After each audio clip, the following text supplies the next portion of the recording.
ประเทศไทยให้ความรู้กู้ความสุขสถานีวิทยุกระจายเสียงแห่งประเทศไทยจังหวัดเชียงใหม่ AM 1476 กิโลเฮิรตซ์สถานีวิทยุภาคภาษาชาติพันธุ์แห่งเดียวในประเทศไทยที่มีความทันสมัยเชื่อถือได้สร้างอัตลักษณ์กลุ่มชาติพันธุ์สู่สากล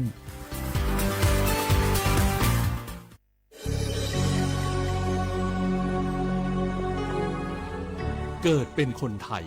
เติบโตบนผืนแผ่นดินไทยจงภูมิใจในความเป็นไทยชาติไทยเรานั้นนับเป็นชาติที่มีความเป็นมาเก่าแก่ยาวนานเรามีภาษาวัฒนธรรมและมีสิ่งต่างๆที่เป็นเอกลักษณ์ให้เราได้ภาคภูมิใจในความเป็นคนไทยเราควรเห็นคุณค่าและมีความรักชาติหวงแหนแผ่นดินอันเป็นมรดกของบรรพชน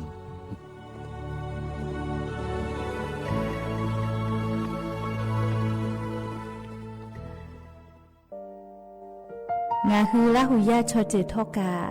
ไทยมีกเวจอมออเอโลอาสะเลไกเปวิทัปปะตองาฮือมีมาลูจาเวโยงาฮือมีเวอเอโลแลมีจอมอเวอปาโลเกโลมุนอมาโคโลโกอิเปเวโยงาฮือเตกาเลเลกางาฮือมีจอมอเอโลทะหะเวอคโลยอทะคาทากะดอนอเชตุโยงาออโตแลละหุชอเจเวอตาละหุคอเป้าเสมานาคาโบเพวิโย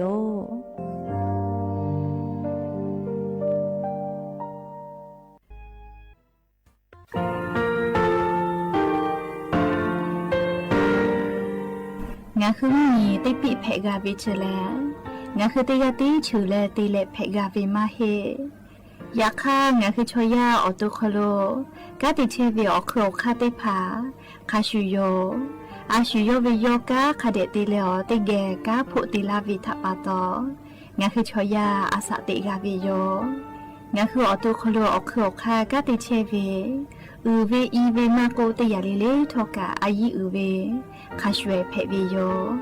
ออลากวงาคือออตุคโลออโครคากาติยายามาติยาลาบิโลโกงาคือชอยาทอกาอาสะติมากาวิคาชูงาคือมีติปิเพกาวิเจแลงาคือติมูติฉติเพเลอติยาเลเลอาชุโยเวออวูปุตาเวกันติภาคาเสติเกคาเดกากาติเชวิทัปปะตองาคือมีติปิฉกิเพลากาวิโยเชแลงาคือเทจมโครคางาคือมียาถาตอคปิลาตาเวปุระเวติเชเสนีเสหปามัชหปานิงาติเชออกขอบทาหัววิทยาลัยวิชาการศึกษาประสานมิตรโกเวออคโลจากเกรธาเทจมคุโฮกางาคือมียาถาปิยาลาตาวิตคติพายโย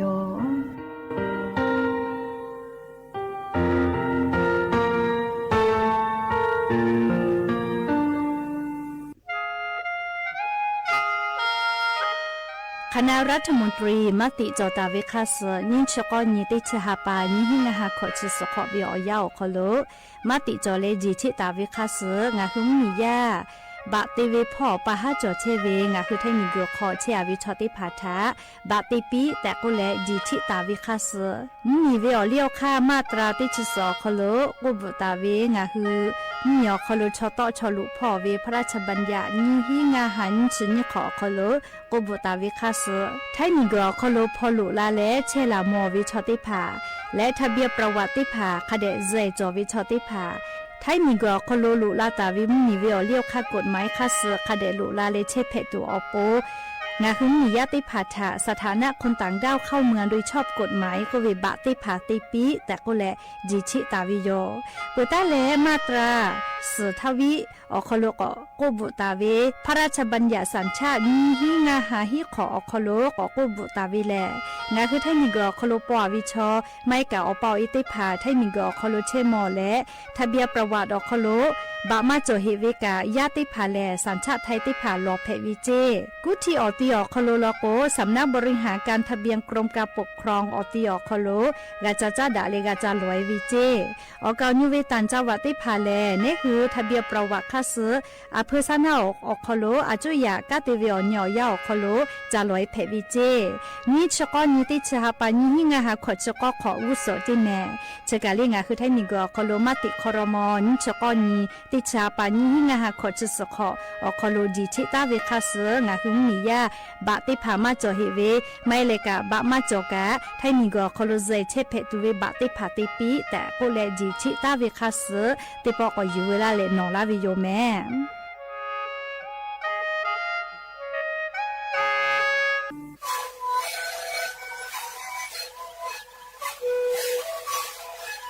ชริกูมันคือยาแก้เชื้อเวียออกข้อชิเลแล้วหูเข้าตัวกูออกดีจังหวัดที่ไหนนาบาเต็งที่โอหาสุดขอตัวเฮ้เล่นเล่นหลอกเอาพ่อเอายาแก้เชื้อได้ไหนดูแลไปชิ้นไหนเล่นถือไปเอายาที่มาดิที่แต่แล้วก็มาชาพยองเล่นเล่นแล้วหูคอเขาเชื้อเวียและงานแล้วหูคอก็เชื้อสมานคาโบเมดิโซ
อบดาจาวิโย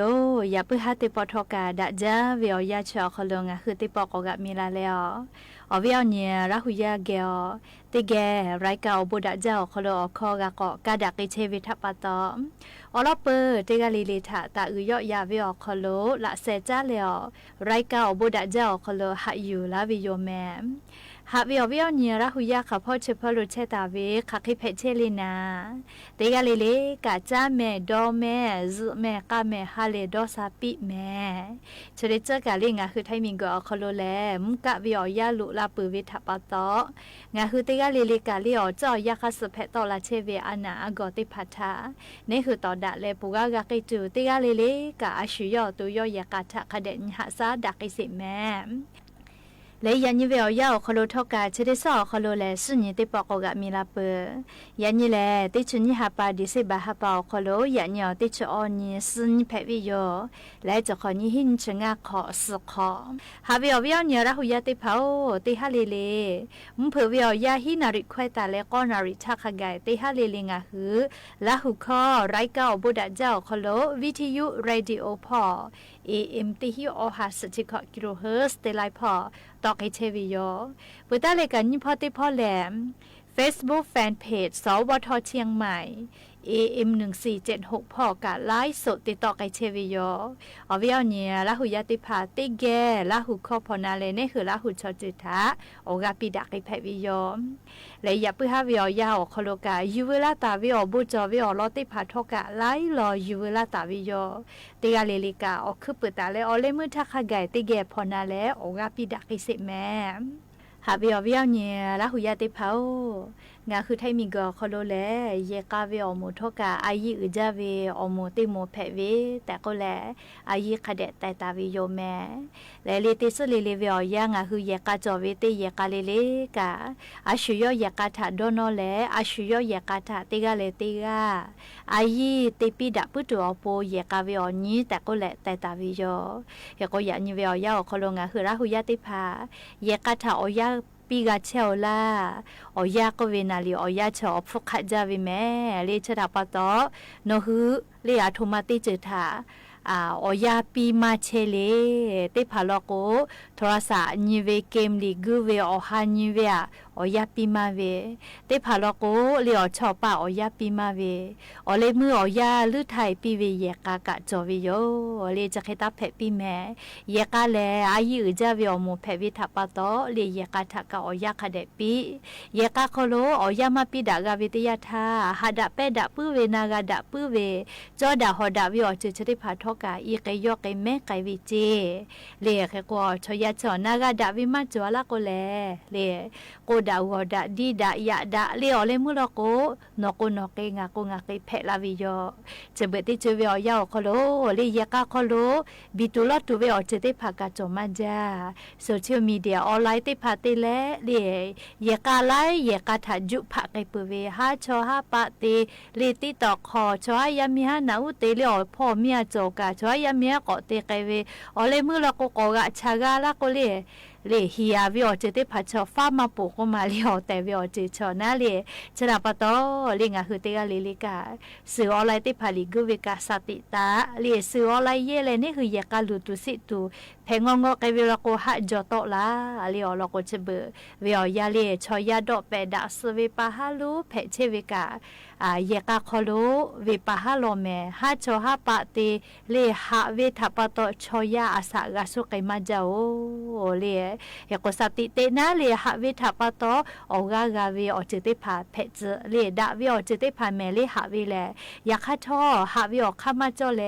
หะเวทัปะตออาสากาสุไกปุเวชอกามาจายกยานิงาฮือเตกาเลทากาเล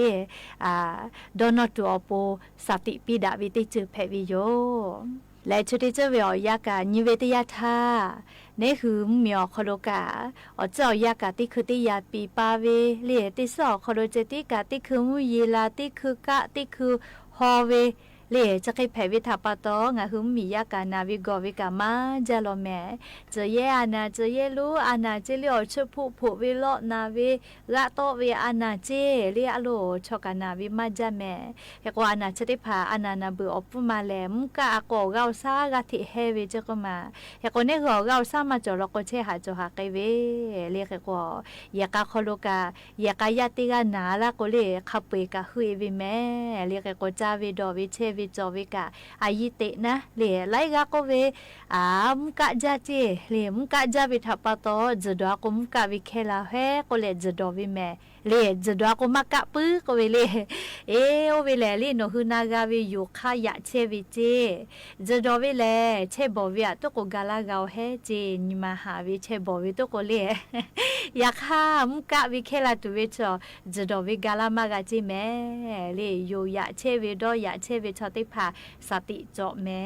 เลจะดอจาวิลอโกเลบัวลาโกชอคอมานอยโกเลกะเซเวลีนิมาสปอวิเซเวอสจาอดีวีเวทัปตออสเกมากาลาโกเซเวเรียกว่าชอไลกาจะดอใจเวทัปตจะดอเลมกะวิอยาโคโลเซเวกะจอวิแม่เรียกก็งาคือราหุยาติกาเลเลลูวิสิเวอจะได้พามากากาลาตุอโปเรียเราจะได้พาอยู่เวลาแหละสติปิลาวิโยแม่หาวิอวิอนี่ราหุยาติพาขอปุยลาปานิลอแม่เรียขอปีทาบาตาเลขอสอขอโลก็ลุยลาปานิวิโยขอจะหาจาวิอยากะไกลาวิโยแม่งาคือวิอนี่ราหุยาติกาเลเลกะขอจะหาจาวิอยาขอโลฮาเลฮากาติแกกะคิปอยติเลอชอลิวาลิทาคเดกากาหาซาดักเกตุอโปลีติกาลิลิกาจาวิดอวิเชวิจอวิเตเจลิลุพอกะอายิอยู่แลอาชุยอตุยอยากาทอกะคเดนิหาซาดักอิสิแมหาเวอวิอนีราหุยาติพาโอเตฮาเลเลเวอยาฮินาริควตาและกอนาริทักกายเตฮาเลเลงาคือราหุคอรายกาอบดาจาAM ติฮิโอหาสจิคกิโลเฮิรตซ์วิทยุเรดิโอพอราหุคอตอไกเชวิโยเปิดตาเลนิพอเตพอ Facebook Fanpage สวทเชียงใหม่ AM 1476พอกะไลฟ์สดติดต่อไกเชวิโยข้าพอซาพอจโกอุพอพอนาและนี่คือราหุชอเจตาติแกออกาปิดาไกเพวิโยแม่และอย่าปึกหาวิอยาคโลทอกะยูเวลาตาเวมีพ่อเวซาตาอบุจอเวอลอติผาติเลกะนิมาซาตุลิขอเอติภากะยูเวลาตาวิโยหาวิอวิอนีละหุยาติพาโอเตสเลเลวิอยาสุนิวิอยาเลยากาวิอนีแต่กุเลแต่ตาวิโยแม่เฮกงะฮือยากาทาอายีคาคิโตเตปีดะเชียวเลติกาเลติกาอายีติดะเชียวลาไลกาเลเยเซพายเยเซมานาเลไลกาลอกว่าอบาวิชวลอกโตดะจาจิโตเมจาจิยาคาชุยอยากาขอวิชวลอกโอเลตอนยูซันยูกามาจอเลตอคอมาดะเจเลยากาขอวิชวตอยอวิลอกโอแล้วเลยากาติพาลอกอบาพ่อวิชวลอกชัวอายีติปีปืจาเจญูญูเนเนยอยาปีปืจาเจยาคาชุยอยากาขอวิลอกโอเลจิจวยไกวิจิแม่ยากอวิอเนี่ยละหุยาติพาโอโอกาปิดากาวิโยเลจักเตเวอมาจอลอแม่เลอบาวิชวอาแกอายีอุจาวิอเนี่ยคือยากาขอวิชอลอแม่ญูญูเนเนยอยายาดะเวเลอายุจาวิอเนี่ยคือยากาชอลแม่เรียกว่าอยากาจอวิชอติพาลกว่าโอ้อบาพ่อวิชวตอนยูซานูวิอาเกเลอาชุยอยากาขอวิชอติพาถาตอนยูซานูคาเดติปิจอวิลอลกว่าเลนี่คือฮาเลทามากโกเลเพบอดหาทาคาคิทากานี่คือถามาชิมาบาลาวิเลนี่คือวิยากาเจอชอบป้าติพาเลฮาเลทาลโกชอบป้าเปอาจิเมเลียยาคาเพบอดหาวิอยากาลโกเลียชอบป้าติพากาเมปื้อวิจิยาคานี่คือวิยากาเลลีนี่คือคาคิกาฟูกาเพโกทอกานี่คือถามาชิมาบาลาเมจะรับปะตองคือติกาลิเลกาอาชุติกาถาอฟุตไตจอเวลีจะได้พาคาเดดอนี่แหละเลยากาอคโลชอติพาถาอฟุคาเดไตปิแม่ยากอยานิกาสุนิเพวิทาปะตอยากาขอจอดาฮอดากาตุอโปงาหืนาอุกาติดาวิโยอยากาปีวิโยเลยากากายากอติปอแลขอจะหาจาวิอยากาไกลาวิโยเลกาเจวิอนิกาไลนจอเลจะขอเป้ากายากออาชุยอยากาขอวิชอติพาถาเลยากาทาสดาวิเลฮาเลตุอโปเลยากาขอติเกอยาเยเลกากุตุยตัวโปนาเลยากายาติพาถาสดาวิเลติกากาจะเกยแม่ลียากาถาอยาปิโกกาวินาลีเทียโกโกนะเอโกวิอเนี่ยละหุยาติภากา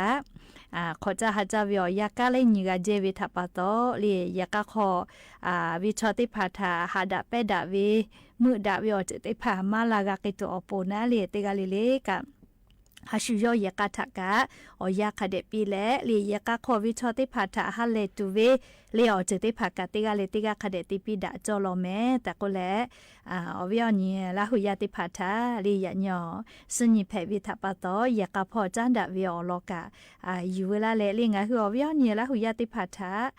โอกะปิลาวิโยแม่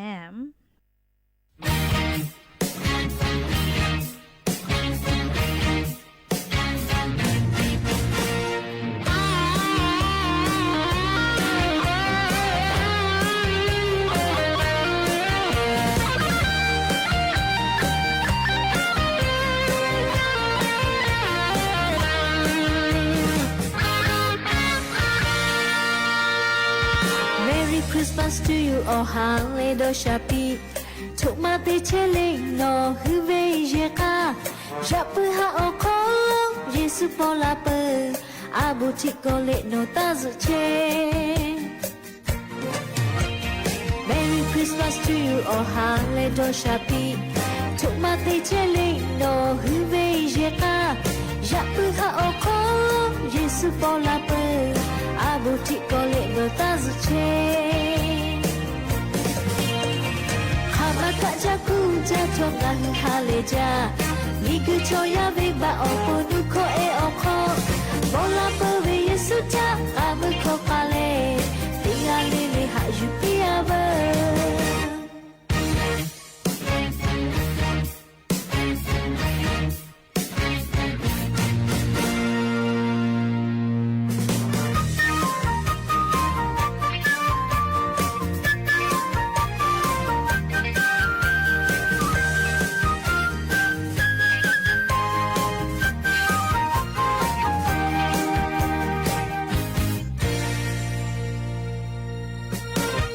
Christmas to you all hallelujah ทุกมาติเชลิโตฮือเวเยกาจับปือหาโอคอลเยซูปอลาเปอาบุติโกเลโนตาซุเช Merry Christmas to you all hallelujah ทุกมาติเชลิโตฮือเวเยกาจับปือหาโอคอลเยซูปอลาเปอาบุติโกเลโนตาซุเชMaka jaku jatuh ngahi haleja Niku choya beba opo nuko oko Bola pewe yesu ja amu ko kale Tinggal lili hak jupia ber Maka jaku jatuh ngahi haleja Niku choya beba opo nuko oko Bola pewe yesu ja liko kale Tinggal lili hak jupia ber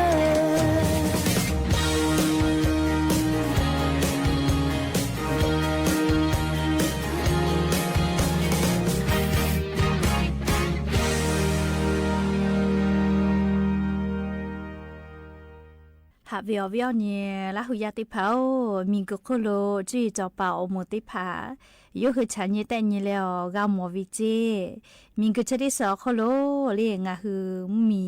คาเปฮีชิมมีอโคโลเวปะฮากาพูกาเพเชวิแลยาเอปอลาเว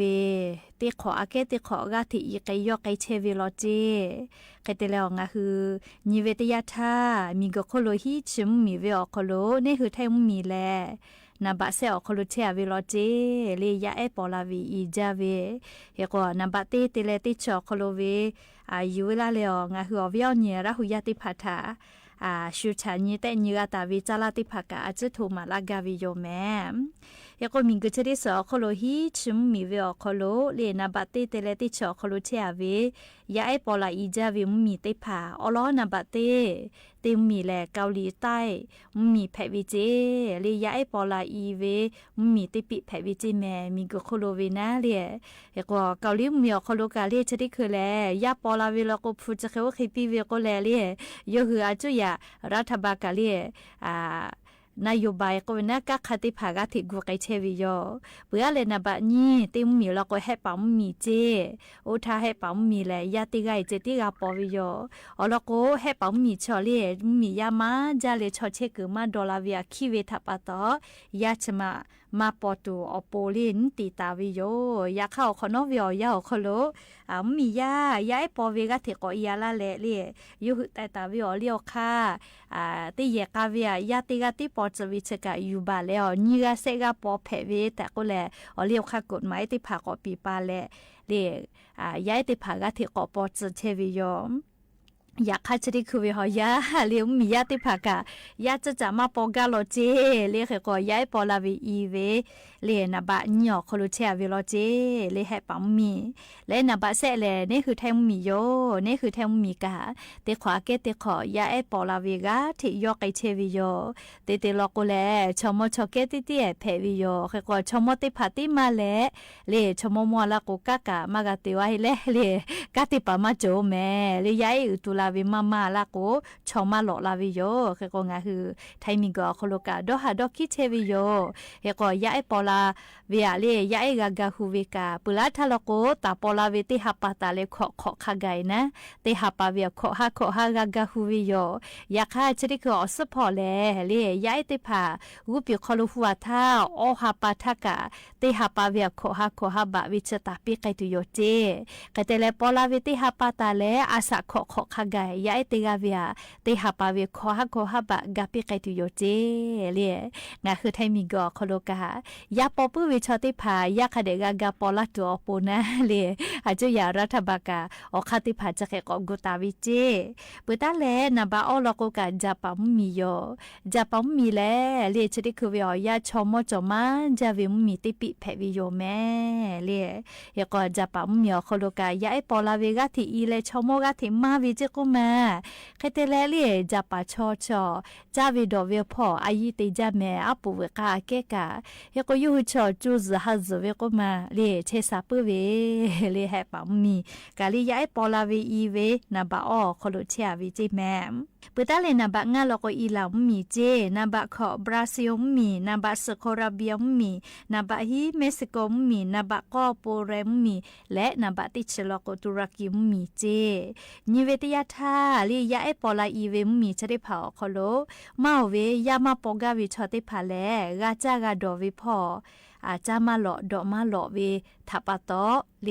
หาวิโกเวียขี้แลเลยาหูมากาลาเวียดอขี้เวทัปะตอยาปอเปือกายามาปอวิเจเลกาจากาดอวิพอจาดาลาวิโยชอยาสติเชทาชอมาจามาแผ่เลียวยากาลักอุปิเชมืออาลาเวเลเขกอยาปอมาเวยาปออีวิชกากาจากาดอเวียกาจาดาลาวิโยแม่เฮกยานิกาเชเดซอคโลกาสุนิโยเลเตยาเลลิกาอาชุยอยากาทาอยากเดปิแม่และยาปุหะติปออยู่เวลาตาวิซาตาอลอกาจะใครไม่เจติโยโลลาเลกากาพนาเลอกาปิลาเชเวเตกาเลเลอบูจาแม่เตกาเลลิกาซเมกาแม่ฮาเลดอซาปีอบูจาAle tu be oni o kala puya nga hu be chai ko pa po be oni yo nga sha be ka mu ko ga ko ka tu yo e ga le ha le ka shi Yesu pa la pu ale tu be oni yo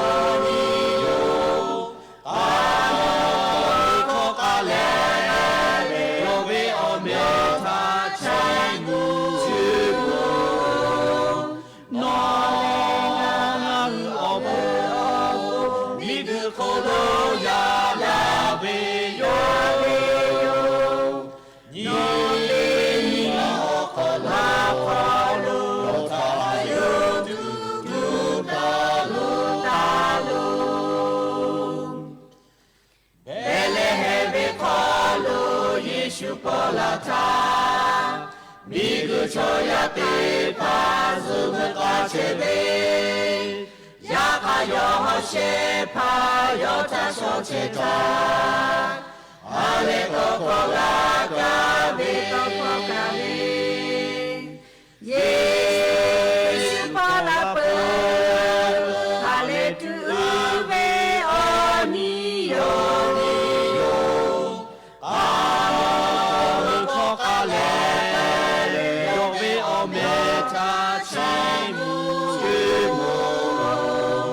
no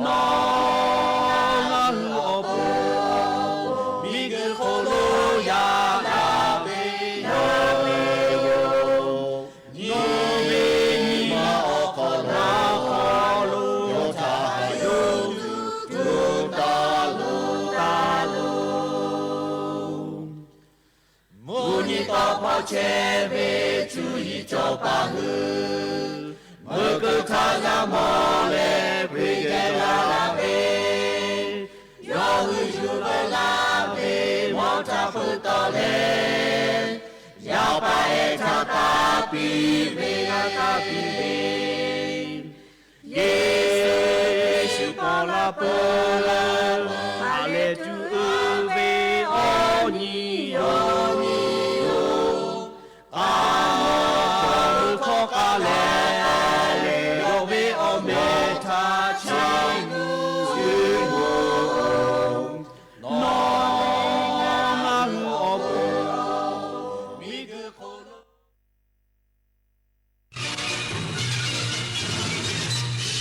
สถานีวิทยุกระจายเสียงแห่งประเทศไทยและเครือข่ายทั่วประเทศเสนอข่าวต้นชั่วโมง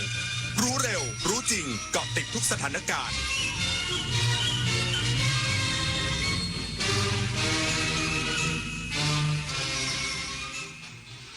รับฟังข่าวต้นชั่วโมง 21 นาฬิกากับพิญโยชน์รุ่งสมัยสภาความมั่นคงแห่งชาติเตรียมประชุมพิจารณาปิดอ่าวไทยเพื่อระงับการส่งออกน้ำมันและยุทธปัจจัยเข้ากัมพูชาอีกสักครู่กลับมาติดตามรายละเอียดครับ เชิญร่วมงานกาชาติ 2568 ร้อยดวงใจปวงประชา น้อมสำนึกพระเมตตาองค์สภานายิกาสภากาชาติไทย เลือกช็อปสินค้าอุปโภคบริโภค พร้อมรุ้นรางวัลพิเศษสลากบำรุงสภากาชาติไทย 11-21 ธันวาคมนี้ ตั้งแต่เวลา 11 นาฬิกาถึง 22 นาฬิกา ณ สวนลุมพินี และช่องทางออนไลน์ผ่าน www.iletcost.org ร่วมร้อยดวงใจสานต่อการให้ที่ไม่มีวันสิ้นสุดสุขภาพดีเริ่มตั้งแต่วันนี้โดยเฉพาะผู้สูงอายุแค่ลุกขยับวันละนิดเดินช้าๆแต่สม่ำเสมออย่าเครียดเลือกกินให้ถูกหลักพักผ่อนให้เพียงพอที่สำคัญต้องไม่ลืมตรวจสุขภาพประจำทุกๆปีเพราะการใส่ใจดูแลเล็กๆเหล่านี้ช่วยให้ผู้สูงอายุมีสุขภาพจิตที่สดใสสุขภาพกายที่แข็งแรงมาร่วมกันทำให้ทุกวันมีคุณภาพมากขึ้นด้วยการดูแลสุขภาพกันในวันนี้เพื่อให้พรุ่งนี้ท่านยิ้มกันได้อย่างเต็มที่23 มกราคมนี้ห้ามพลาดถนนดนตรีไลฟ์พบกับบทเพลงแห่งความรักความหวังความฝันสื่อประสานด้วยพี่น้องร้องเพลงหนูมิเตอร์และบิวกัลยาณีชมฟรีตั้งแต่เวลา 18 นาฬิกาเป็นต้นไปณห้องออดิทอเรียมอาคารศูนย์ปฏิบัติการสถานีวิทยุกระจายเสียงแห่งประเทศไทยลงทะเบียนเข้าชมได้ที่ Facebook Fanpage ถนนดนตรีเรายังเป็นนักเดินทางแสนอาลัยสมเด็จพระพันปีหลวงไทยทั้งปวงหมองหม่นก่นร่ำให้พระผู้เสด็จสู่ฟ้าสวรรคาลัยแนบดวงใจตามพระบาททุกชาติภพปวงประชาน้อมสำนึกในพระมหากรุณาธิคุณเป็นล้นพ้นอันหาที่สุดมิได้ข้าพระพุทธเจ้าคณะผู้บริหารข้าราชการและเจ้าหน้าที่สถานีวิทยุกระจายเสียงแห่งประเทศไทยกรมประชาสัมพันธ์สภาความมั่นคงแห่งชาติเตรียมประชุมพิจารณาปิดอ่าวไทยเพื่อระงับการส่งออกน้ำมันและยุทธปัจจัยเข้ากัมพูชานาวาเอกนราคุณโทถมผู้ช่วยโฆษกกองทัพเรือเปิดเผยผ่านศูนย์แถลงข่าวร่วมสถานการณ์ไทยกัมพูชาโดยชี้แจงกรณีที่มีการเผยแพร่ในสื่อโซเชียลออนไลน์เรื่องการปิดกั้นน่านน้ำและระงับการส่งออกน้ำมันเพื่อสร้างความเข้าใจที่ถูกต้องซึ่งปัจจุบันยังไม่มีประกาศดังกล่าวออกมาจากหน่วยงานที่เกี่ยวข้องเป็นเพียงข้อเสนอของคณะผู้บัญชาการทางทหารเพื่อให้หารือในสภาความมั่นคงแห่งชาติหรือสมช.ที่จะมีการประชุมในวันพรุ่งนี้ใน3ประเด็นหลักได้แก่ขอให้สภาความมั่นคงแห่งชาติมีมติระงับการส่งออกน้ำมันเชื้อเพลิงและสินค้ายุทธปัจจัยสำคัญไปยังกัมพูชาให้หน่วยงานสอนชนบูรณาการกลไกควบคุมเฝ้าระวังเรือที่มีพฤติกรรมลำเลียงน้ำมันเชื้อเพลิงสินค้ายุทธปัจจัยสำคัญไปยังกัมพูชา และให้สอนชนออกประกาศพื้นที่บริเวณทะเลอาณาเขตรอบท่าเรือกัมพูชาเป็นพื้นที่มีความเสี่ยงภัยสูงเนื่องจากกองทัพกัมพูชามีการใช้อาวุธโดยไม่ระบุเป้าหมายยิงไม่มีทิศทางทำให้เรือที่สัญจรไปมาอยู่ในระยะการยิงมีความเสี่ยงสูงจึงให้ออกประกาศแจ้งเตือนและขอย้ำว่ายังไม่มีประกาศปิดน่านน้ำนิตยากุลศิมรายงานศูนย์ต่อต้านข่าวปลอมประเทศไทยเตือนภัยมิจฉาชีพหลอกลงทุนหุ้น OR ระวังสูญเงินและข้อมูลส่วนบุคคลนางสาวสุชาดา สางแทนทรัพย์โฆษกกระทรวงดิจิทัลเพื่อเศรษฐกิจและสังคมหรือ DE กล่าวถึงผลการมอนิเตอร์และรับแจ้งข่าวปลอมของศูนย์ต่อต้านข่าวปลอมประเทศไทยหรือ AFNC พบข่าวปลอมที่ประชาชนให้ความสนใจอันดับหนึ่งเป็นข่าวปลอมเรื่อง OR เปิดเพจ Facebook Government Saving ชวนลงทุนหุ้นกระทรวง DE ได้ประสานร่วมกับบริษัทปตท.น้ำมันและการค้าปลีกจำกัดมหาชนหรือ OR กระทรวงพลังงานตรวจสอบและยืนยันเป็นข่าวปลอมเนื่องจากเพจดังกล่าวเป็นบัญชีที่มิจฉาชีพจัดทำขึ้นโดยแอบอ้างใช้ตราสัญลักษณ์และผลิตภัณฑ์คาเฟ่อเมซอนซึ่งเป็นหนึ่งในธุรกิจของ OR มาประชาสัมพันธ์เชิญชวนให้ลงทุนในหุ้น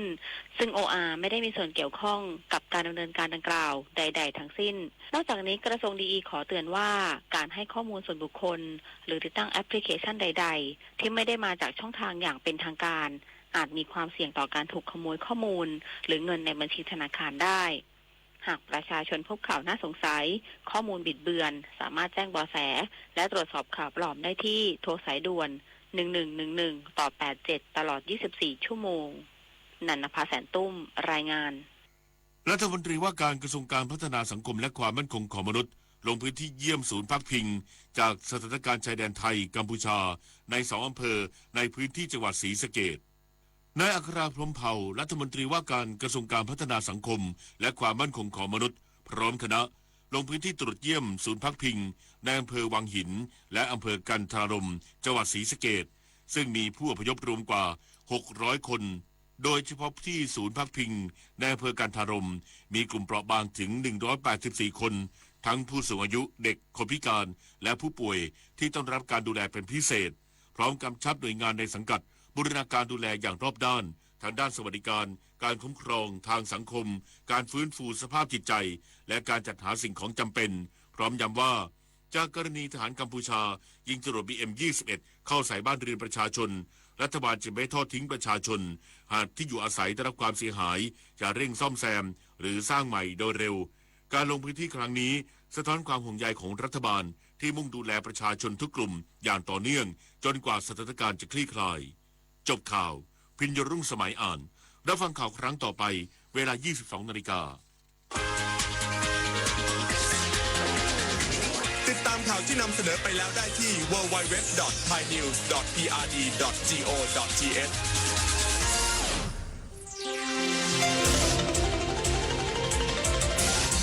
วิทยุแห่งประเทศไทยให้ความรู้คู่ความสุข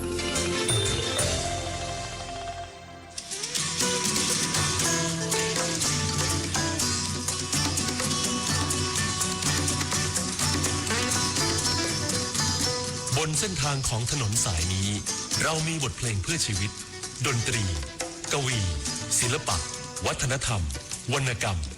มาฝากคุณทุกวันเสาร์และอาทิตย์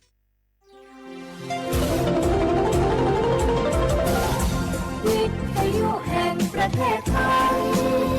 ให้ความรู้คู่ความสุข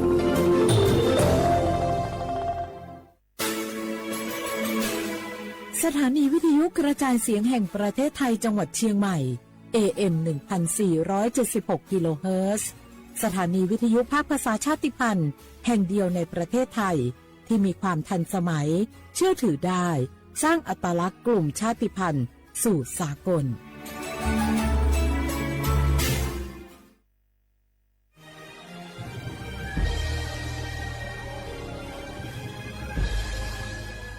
เกิดเป็นคนไทยเติบโตบนผืนแผ่นดินไทยจงภูมิใจในความเป็นไทย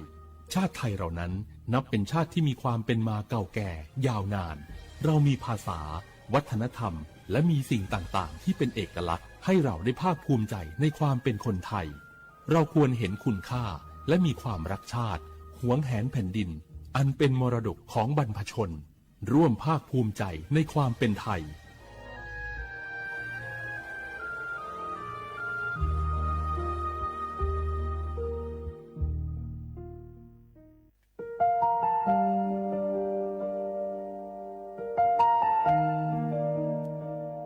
ขอน้อมเกล้าถวายอาลัยสมเด็จพระพันปีหลวงพระแม่แห่งแผ่นดินผู้ทรงเมตตาเหนือเกล้าขอพระองค์เสด็จสู่สวรรคาลัยข้าพระพุทธเจ้าข้าราชการและเจ้าหน้าที่สถานีวิทยุกระจายเสียงแห่งประเทศไทยจังหวัดเชียงใหม่กรมประชาสัมพันธ์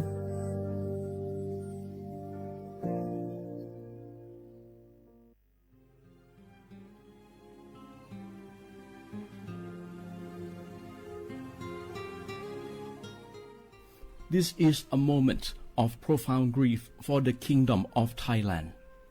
We, the collective voices of Radio Thailand Chiang Mai, join the Thai nation in mourning the passing of our beloved Queen Martha, Her Majesty Queen Sirikit. Her life was a testament to the unwavering service, grace,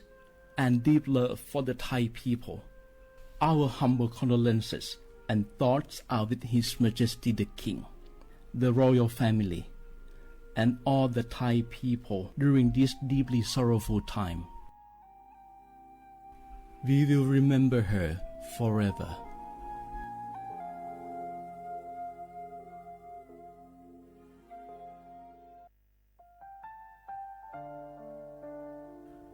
Adeur Thai มิขอส่งเผาอามาสมเด็จพระนางเจ้าสิริกิติ์พระบรมราชินีนาถพระบรมราชชนนีพันปีหลวงควยตาโอดาเลียกาชายันดาชอเนมาอายออามามิขอเปียวเนไทยมิขอกะดูอาคาชอเจอกะดูเงเกเนลาหมายแอดิชนีถามิเน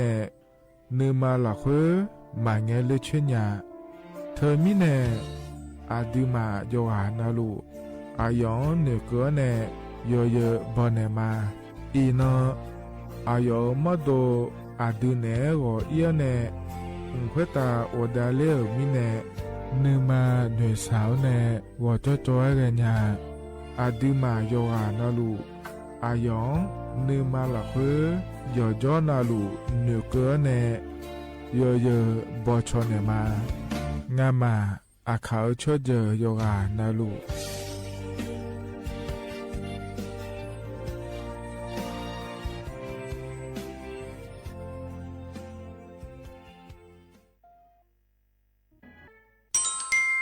อายุยืนเจริญเงอันนี้เชื่อว่าบาลาเชสีอาคนนี้พังอายาโกเชสิเงนอแต่ก็คณะรัฐมนตรีบอกเจ้าล้วนอายุนี้แฟนชายก็กอสาลูเดินชาวบ้านเนี่ยก็ดูเดและบจางอาเดยเนียวเดเธอก็ย่อมมาตรา17แห่งพระราชบัญญัติคนเข้าเมืองพ.ศ. 2522และขั้วเธอก็เธอเนอายุนี้เธอก็ถ่ายมิขอละคุยพ่ออ้อเหลือว่าเมื่อนี่จ้าเล่าเดอเขาเนรอทะเบียนประวัติและขั้วเธอย่อฉายเยี่ยเดินนะขอเนียเนียวเธอก็อยู่ห่างก็ดูการขอสถานะคนต่างด้าวเข้าเมืองโดยชอบด้วยกฎหมายและขั้วเธอเดินยาเมเจเดเยเนียเดข้อแน่เยเนียวมาตรา7ทวิแห่งพระราชบัญญัติสัญชาติพ.ศ. 2508อายุนี้เธอก็ถ่ายมิขอละคุยได้แล้วแน่อาดามังนะอามาเธอก็ทะเบียนประวัติบุคคลไม่มีสถานะทางทะเบียนและอ้อเธออายุนี้สัญชาติสัญญาเมเจเดเยเนียเดใช่ก็ดูนะคนนี้กูเทเมืองละคุยย่อนะเธอก็สำนักบริหารการทะเบียนกรมการปกครองและคุกาชัญญาเมเดยมือยอละคุยนะเยเนียเธอก็ในอำเภอโยฮันเนโจดัวรอราชการอายามละคุยอันนี้เชื่อว่าบาลาโกสีอาคนนี้พังอายาโกเชื่อว่าขวงเกนีเดเยเนียว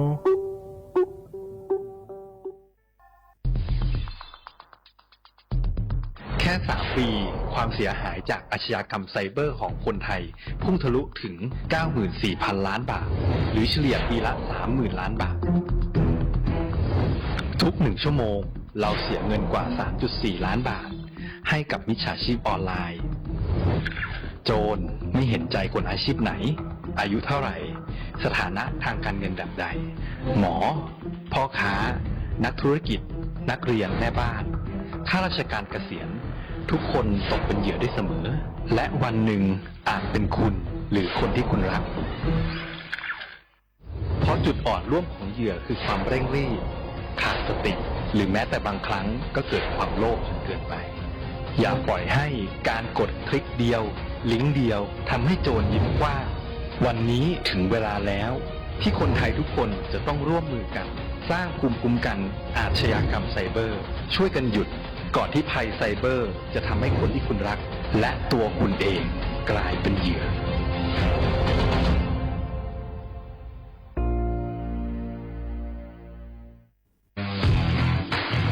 รัฐบาลไทยประกาศสงครามสแกมเมอร์รัฐบาลจึงได้ประกาศสงครามกับสแกมเมอร์ในฐานะที่สแกมเมอร์เป็นวาระแห่งชาติและในวันนี้ผมก็ได้ใช้โอกาสนี้มารายงานความคืบหน้าและเน้นย้ำถึงสิ่งที่เราต้องร่วมกันทำต่อไปรัฐบาลได้จัดตั้งคณะกรรมการอำนวยการป้องกันและปราบปรามอาชญากรรมทางเทคโนโลยีขึ้นมาโดยมีผมเป็นประธานด้วยตนเองเพื่อให้ทุกหน่วยงานทำงานไปในทิศทางเดียวกันเราได้มีการลงนามบันทึกความเข้าใจระหว่าง 15 หน่วยงานหลักทั้งภาครัฐและภาคเอกชนตลอดจนสถาบันการเงินเพื่ออุดช่องโหว่ทางการเงินและตัดเส้นทางเงินของกระบวนการอาชญากรรมเหล่านี้ให้สิ้นซากรวมพลังคนไทยต้านภัยสแกมเมอร์นายอนุทินชาญวีรกูลนายกรัฐมนตรี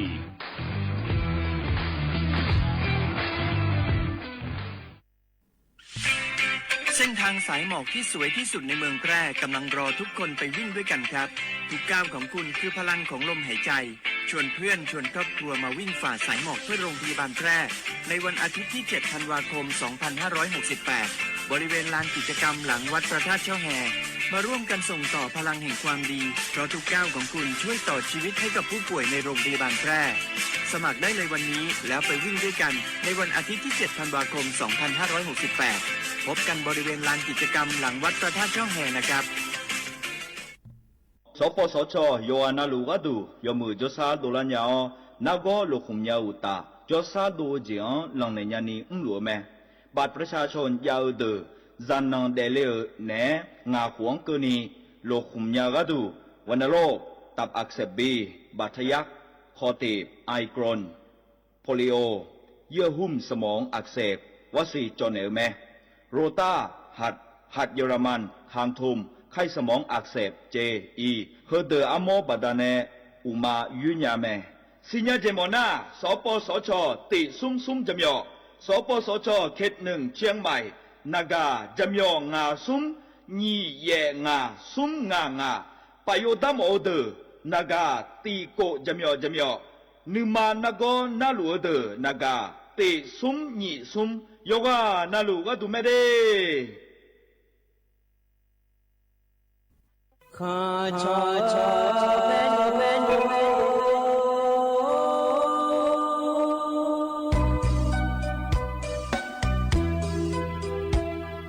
在你照顾里我到我土呀卡不在你怎么里我到我朝呀卡不错怕马西早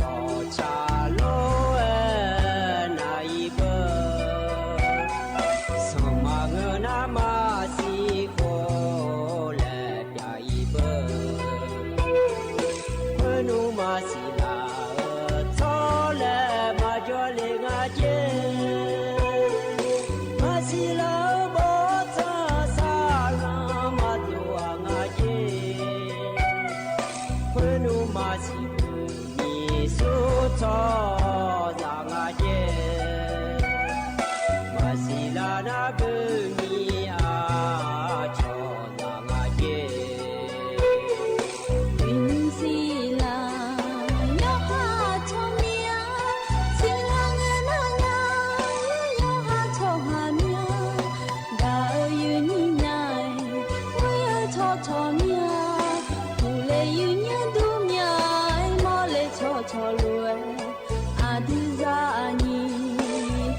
ငယ်နဲ့ချီပူလာဝဲချောချောလောနဲ့ခလာဥကောဤနောနာချီဟာချီကရချောလူမီယာဟဲညူနာတော့ချာလူပြူချာချာလေချောတုံခုလူမာလာယောတဲ့လိုလူမာဥတူထောညူအာစခါယန်ဒဖလာလူလူအတူနူမောင်နေပါဒမာမချဲခါနီယပြောဖူလာရှေမရှိဖောလိုလူမာတော်လူမာဂျင်းအောင်ကိုင်းမြလဲတဖာရှာနေချီရဲ့အိုမနူအိုဖူလာယော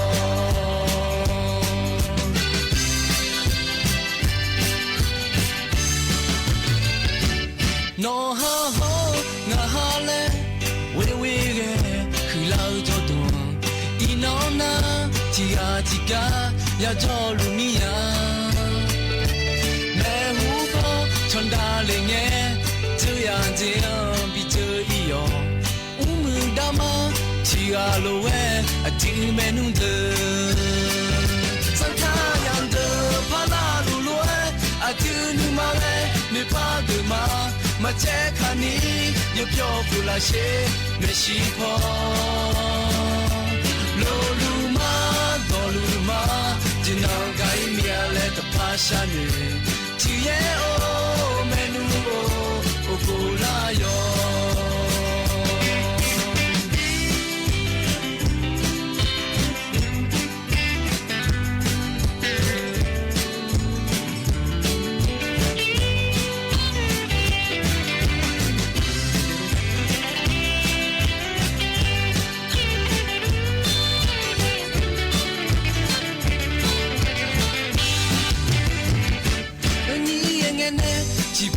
ဝဲ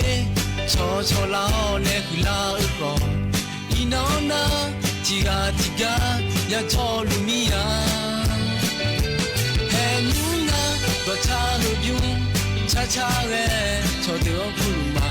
လာယောတဲ့လူလူမာဥတူထောညူအာစခါယန်တဲ့ဖလာလူလိုအတူနူမာရဲနေပါဒမာမချဲခါနီယပြောဖူလာရှေမရှိဖောလိုလူမာတော်လူမာဂျင်းအောင်ကိုင်းမြလဲတဖာရှာနေချီရဲ့အိုမနူအိုဖူလာယော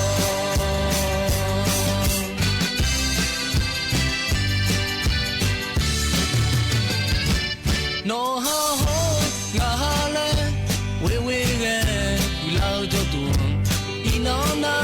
ချီဟာချီကရတော့လူမီယာမဲဟူပေါ်ချန်ဒါလေးငယ်ချူရခြင်းပြီးချူဤယောဥမှုဒမချီဟာလိုဝဲအတူမဲနုန်တဲ့စခါယန်တဲ့ဖလာလူလိုအတူနူမောင်နေပါဒီမာမချဲခါနီယပြောဖူလာရှေမရှိဖောလိုလူမာတော်လူမာဂျင်းအောင်ကိုင်းမြလဲတဖာရှာနေချီရဲ့အိုမနူအိုဖူလာယောချီရဲ့အိုမနူအိုဖူလာယော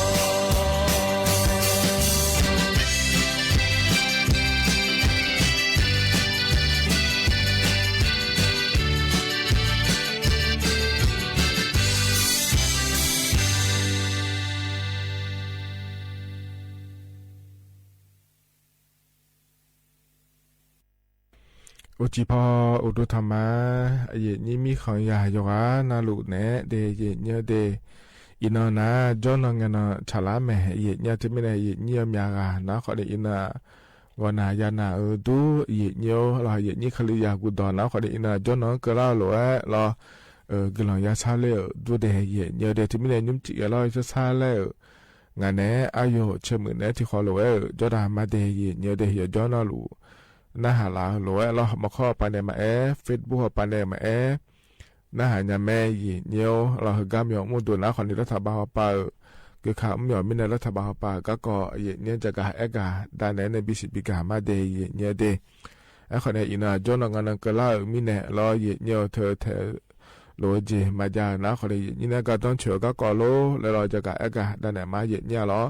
นุ่มเจอก้างานนั่นแหละเธอคนนั้นคนเนี่ยเธอไอ้เยเนียวอยู่ว่าเธอละชาลาไอ้ยำคนนี้จางอ่ะเธอเนี่ยเราปะหือแล้วโลมีของพลามีอะไรเนี่ยไม่แผ่นแบบยาเลยมีฉากเธอเลี้ยวโล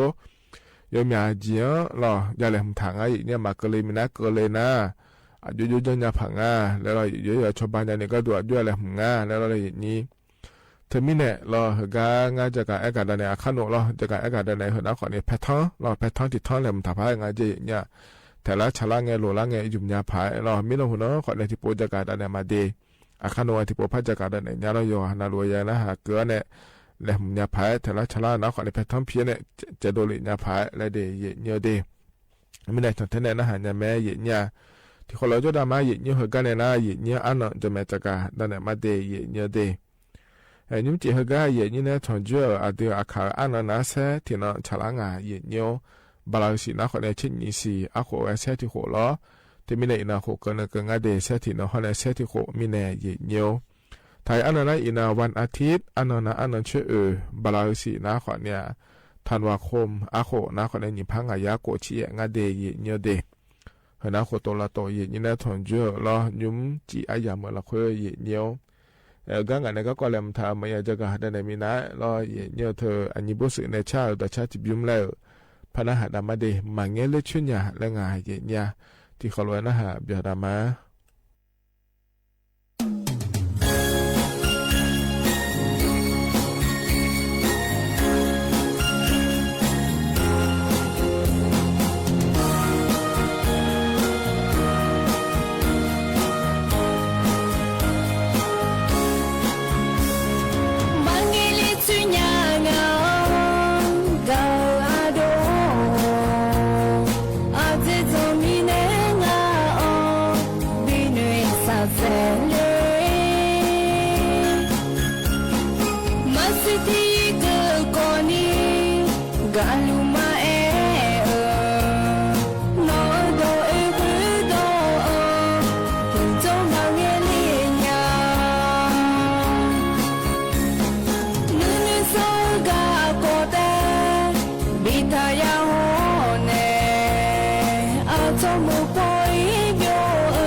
to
อัธนาตชากาเยี่ยมพอในบินาหดาล้อมาเงี้ยเลือชุนยาแล้ว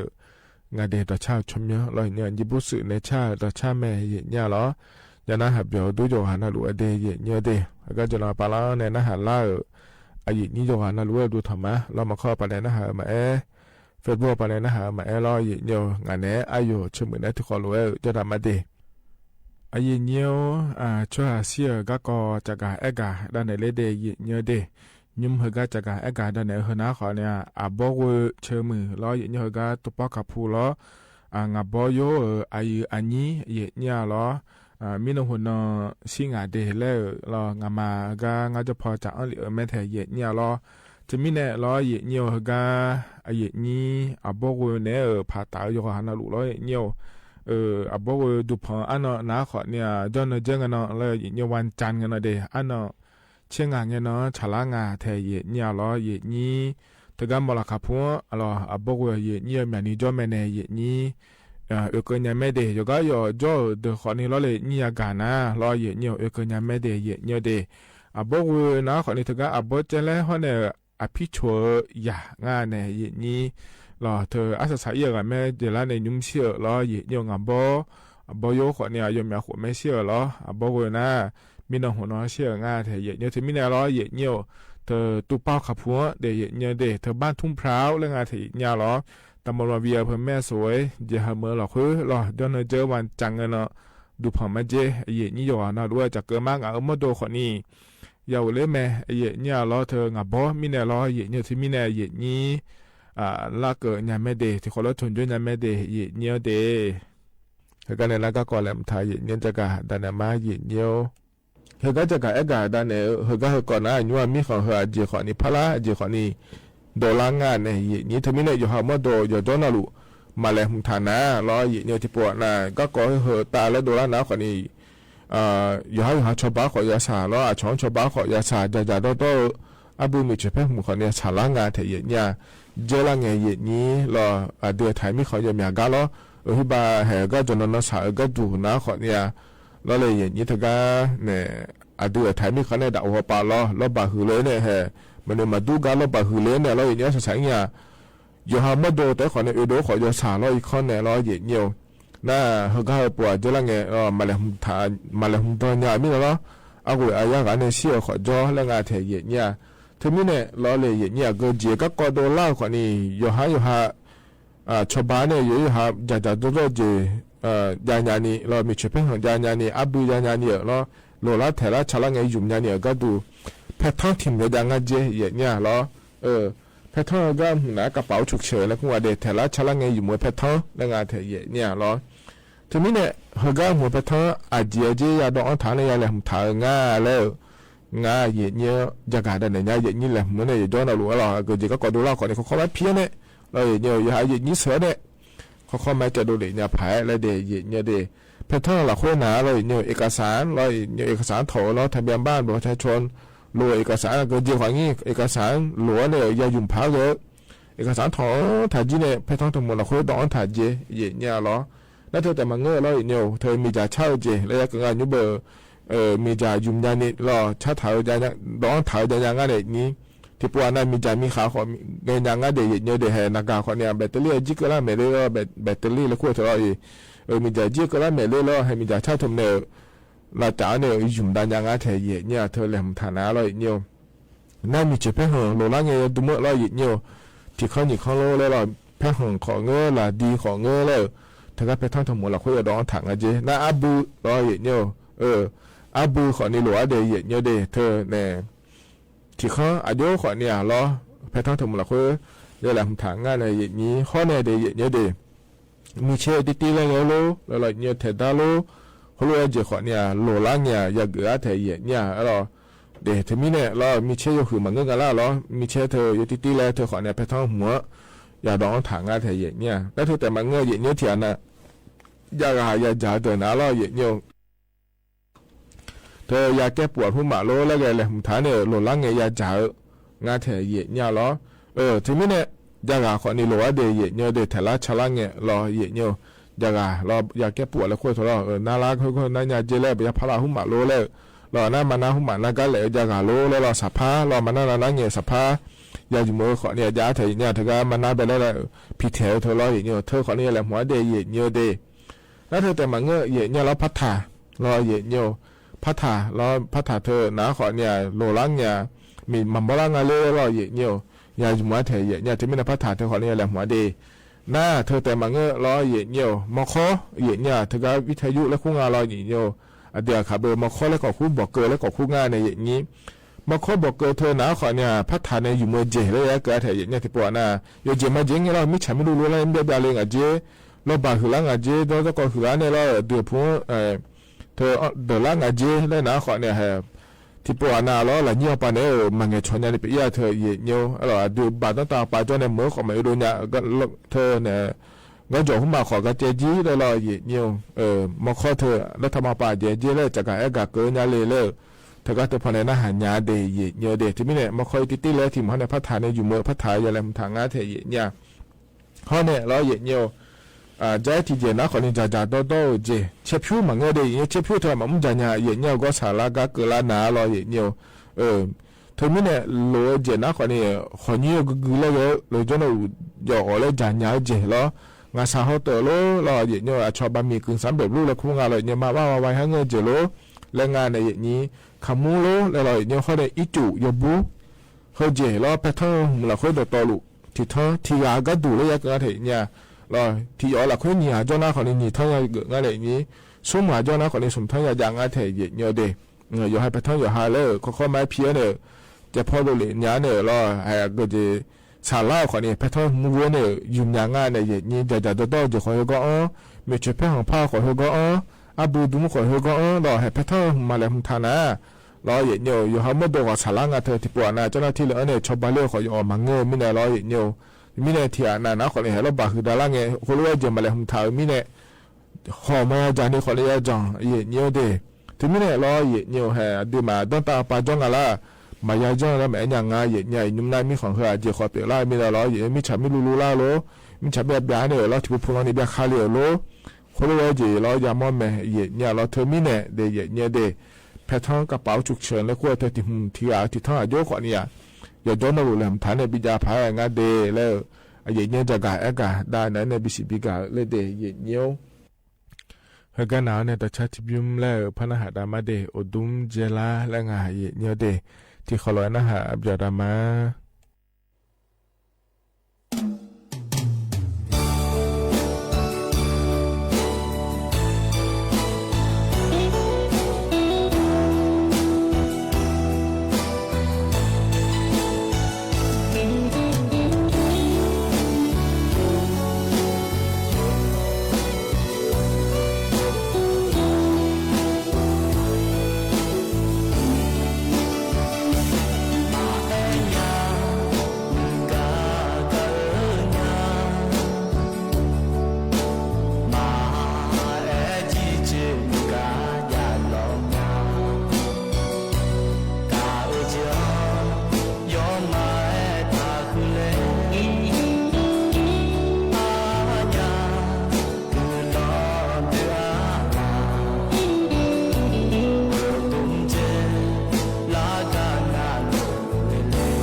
เธอนะขอนี่ตาชาใจจิบยุ้มเนี่ยพอในบินาหัดดาล้อยานาหัดเบียวดูเดยเนี่ยเดี๋ยวก็เนี่ยนะเดี๋ยวอาคากักกอเดี๋ยวขาดีแต่ก็พอในบินาหัดดาเนี่ยเงี้ยดอกงาเดยเดี๋ยวเฟบบัวปนยาหล่าแล้วบอกว่าทนายจางงาเนี่ยล้อที่เขาเลยนะฮะดามาเนี่ยช่วยเยทีด้วยเนี่ยแต่ด้วยปล่อยแล้วมาดูมาบ้องแล้วก็เนี่ยล่ะนี่เจ้าเอาไว้มือจังเนี่ยถ้ากูจะเอาไว้มือจังเนี่ยยังต้องชอละมาคิด到水平เนี่ยแล้วก็ต้องคนเนี่ยก็คนเนี่ยแล้วนะดูปล่อยกูเนาะกูนี่เนี่ยแล้วว่าน้องเนี่ยแต่เนี่ยไม่รู้ที่ได้อยู่ที่ได้จ่อหรอบ้างเนี่ยแต่เนี่ยไม่รู้ที่ได้อยู่ที่ได้จ่อแล้วจะได้อยู่ก็ต้องเนี่ยไม่รู้นะจะได้อยู่ที่นั่นแต่เนี่ยนี่เราแล้วดอกจะมีที่ชงละบ่มาจะมีอยู่จังชอละเนี่ยแล้วสอนทอดแต่นี่ว่าบุตรชาวบ้านว่าทั้งนี้ว่ามีเด็กชาวบ้านรู้ทั้งแล้วบุตรอายุคนนั้นนี่มาตาเนี่ยดูมาคนนั้นนี่มีตาเนี่ยว่าเกิดได้ช่วยเนี่ยชอละแล้วว่าเกิดได้ช่วยเนี่ยชอละยังมีคนมาชอบโม่เนี่ยชอเนี่ยชุดนี้อีตัวละวันเนี่ยตัวละแล้วนี่สงสัยคนนั้นละสงสัยสองคนเนี่ยแล้วถ้าคนเนี่ยผู้ป่วยกูนะผู้ยืนกันก็ยืนเนี่ยดอกแต่ยังมีชิชงบ่มาจะมีเพียงชอเนี่ยว่าเกิดได้ช่วยเนี่ยชอละแล้วเนี่ยที่เนี่ยที่นั่งข้าตัวละกันแล้วก็นี่มันช่วยช้ำแต่ที่นั่งละกันรู้นี่มันจีแล้วมันเนี่ยที่ต้องไปอยู่ฟ้าเขาแล้วเนี่ยเนี่ยภาษีนี่แต่ภาษีบุมานี่เสียที่บุมาโลนี่ดีเนี่ยแล้วละก็ที่จะตาทุกคนเสียที่อาทุบาโลนี่ดีแล้วเนี่ยที่จะตาที่เช่นมันตาจันเนี่ยเนี่ยก็เราเนี่ยดีเนี่ยเนี่ยเนี่ยนี่ข้าตัวบอกแล้วเนี่ยเราเนี่ยมันเสียที่ว่ามาเราเนี่ยมันดีเนี่ยแล้วเนี่ยเดี๋ยวมันอยู่ที่เนี่ยเนี่ยที่สุดที่เขาช่วยจะมาเงือสอนที่ยาที่มาพูดว่าเขาน่าจะที่มันสุดเขาช่วยจะรีแล้วเนี่ยนี่ถ้าช่วยจะพูดตัวจะแล้วที่ว่าดูดีว่าว่าที่ว่าดูมาเราเลยที่เสียที่เป็นเนี่ยจะดีที่โดนเนี่ยยังไงเดี๋ยวเนี่ยช่วยรู้จักแค่มาช่วยสนับมีที่ชงที่ตัวสอนเรารู้สึกเสียมันถ้าด้วยจะรีแล้วก็ตานี่มาจะชี้มันตานี่มาสิมาจะเลี้ยวจะว่ามาสาธิตเนี่ยแล้วเด็กที่เชื่อเนี่ยที่ไม่ตายมาเนี่ยแต่เนี่ยที่เนี่ยตาเนี่ยเขาเนี่ยเด็กที่ของตาเนี่ยจะไหลทั้งหมดยังหมดตามมันอยู่สักชั่วโมงตายแล้วแล้วสังเกตอะไรนี่ตรงนี้ตัวเนี่ยเราจะเนี่ยบอกมีตัวที่เนี่ยมีที่แล้วแต่ละลุงอาจีเขาก็ช่วยลุงแต่ละลุงมีช่วยลุงไม่ยังที่บอกตัวลุงมันสิสังเกตไม่เชื่อบอกตัวตามันสิแล้วก็ช่วยลุงนี่ดังช่วยที่เราพูดที่ยากเราพูดตามันสิแล้วดูพ่อนั่นแหละที่เรามีมาสึกมีมันสิอุจิสุลาเนี่ยมันว่านี่มาสึกกันเรื่อยๆนะมีมาว่าช่วยชอบชอบอะไรใจน้องใครที่จีเนี่ยอุจิสุลาเนี่ยมันอุจิสุลาตรงนี้อะไรเนี่ยมันบุตรที่นี่ชอบได้ชอบอะไรเราไม่ได้ที่ตัวสมบูรณ์เนี่ยอันนี้ก็แล้วก็จ่อยอันนี้ก็แล้วอันนี้ไม่นุ่งมาปัสสาวะผู้ที่เขาคนนั้นดูดีมันรู้ที่ละดูที่อะไรนะดูดีแล้วมาชิดตัวเสียเนี่ยมาชิดตัวเหี้ยมุจมีชิดตัวเสียเนี่ยอันนี้ก็แล้วอันนี้ไม่นุ่งแล้วที่นี่รู้ที่เราอยากมีชามีอยากที่อยากนั่นแหละกันชามีอยากแล้วมีเนี่ยที่เราอยากใช้ที่อยากนั่นแหละกันจริงๆมีหลายที่เราดูมีมาที่ยังเผาแล้วแต่ชาลาคือเชื่อมาละแต่เชื่อบ้าผมไม่รู้จะดูมาอยากเราก็นี่ไปเลยมีที่แต่ผมไม่รู้จะดูมาอยากเราก็นี่ไปเลยจีเนี่ยมีอยู่แล้วมีแล้วจีเนี่ยมีนั่นนี่ก็ได้มีอยู่แล้วมีสิมาบอกเชื่อมันถ้าดูจะจีเนี่ยอยู่เนี่ยมันที่จีก็ยังไงอยู่แล้วมีสิสันดาเชื่อมันถ้าดูจะจีเนี่ยแล้วเนี่ยยาเราทอดที่เขายังไงเราทอดกันได้ชุ่มเนี่ยดูเนี่ยยังไงเราสิได้ที่จีมามีที่ชุ่มเนี่ยมามีที่มันเนี่ยชุ่มกันดีเนี่ยยังไงสิจีน้อยยังไงใช่ชุ่มนี่ว่าอุลายามดูสิจะก็ได้ยังจะยังไงมีมือก็ยังดูจีสิจีน้อยยังไงช่างเนี่ยชุ่มนี่ว่าอุลายาดูจีสิจะก็ได้ยังจะมายังไงมีมือก็ยังดูจีเนี่ยแล้วเขาดูจีนี่เพียงถ้าดูจีอ่ะทอดที่นี่เพียงทอดอยู่จีเนี่ยก็ชี้ที่ดูเขาลงมือยังมาที่นั่งข้าผู้ช่วยเนี่ยยังไงแล้วพอชี้ที่ดูเขาลงมือยังมาที่นั่งข้าผู้ช่วยเนี่ยยังไงสิคนเนี่ยสิคนเขาจะตามจีมาเดินเขาจะตามจีเนี่ย ऐसे कोई नुमाई मदाओ पचियारो बेनो यारो रुपो हेगुनो कुवंदा कुनिए गुनो सिमापु सिमालोपु no shijine odana mapu kai mama lopu shijine ho leguno kuni wanda kujine ho nukaku ochuji de lenyalena miyama luka maluga maluji maluwe ho miya kalu kalala jiyo aji luji lala jine miya kamuka pulu yo aji shaji pulu jine Yang kaca pola pakai jiwa saja setelah pakai jiwa lah lupa itu nak kerana kini kaku cuci jadi ni ho. Jadi ni ho yang mati sama dah dosa ni aja dok mati kusya wajib mati ni cadu ngalena. Ledani dalanya dani potila ye cuma si mani malanya mani ya wala ye cuma dah. Le mani malanya mani ya wala ye cuma ni ya wala nabi aja dani dalanya dani potila ye cuma sehari ni nabi aja. Le sisiya hun le sisiya eno me monya lena awa mpa la ega me monya lena le Malaysia no me yaji Malaysia ya sayaji Malaysia no me mi chi monya lena Malaysia hala mata monya lena Malaysia hala tabu me Malaysia kami siaji Malaysia no me mi chi bu me Malaysia no me mi siaji le grupo no kuma da kumine ho le yamati sama da dosi ni aje one cho kumati susha ho meti ni cha one cho le oti po che lo jaji ron jam bi che me jaji ho le tini to la ron yo so se to ka lo ma me mo nya le ma la ho grupo no kuji kan da kuji po mi la mi ti mi ne ho le ga jo hi lo ba lo la mi ma no chi non bo ga sa na ma ma ga chi non bo le no kuma da kumine ho mu jo mi la ho ma shi ta pe dia lo que po ye ha ma ga ni no ko ji wa da ko ji ne ya ma si sa da do si ni ye one cho ko ma si ku sha wo ma si ni cha one cho ji ne ko si ko chi lo ma jo bi ju sha ne ya ji u ka ya li ya mi lu ko la ko chi ri ya mi ni si pa la ro ya pa da ya ri ya mi ni no mi do la ro ko po ye ni ka ko chu ho ji de ne你妈妈家里推没小孩，你家当你推小孩，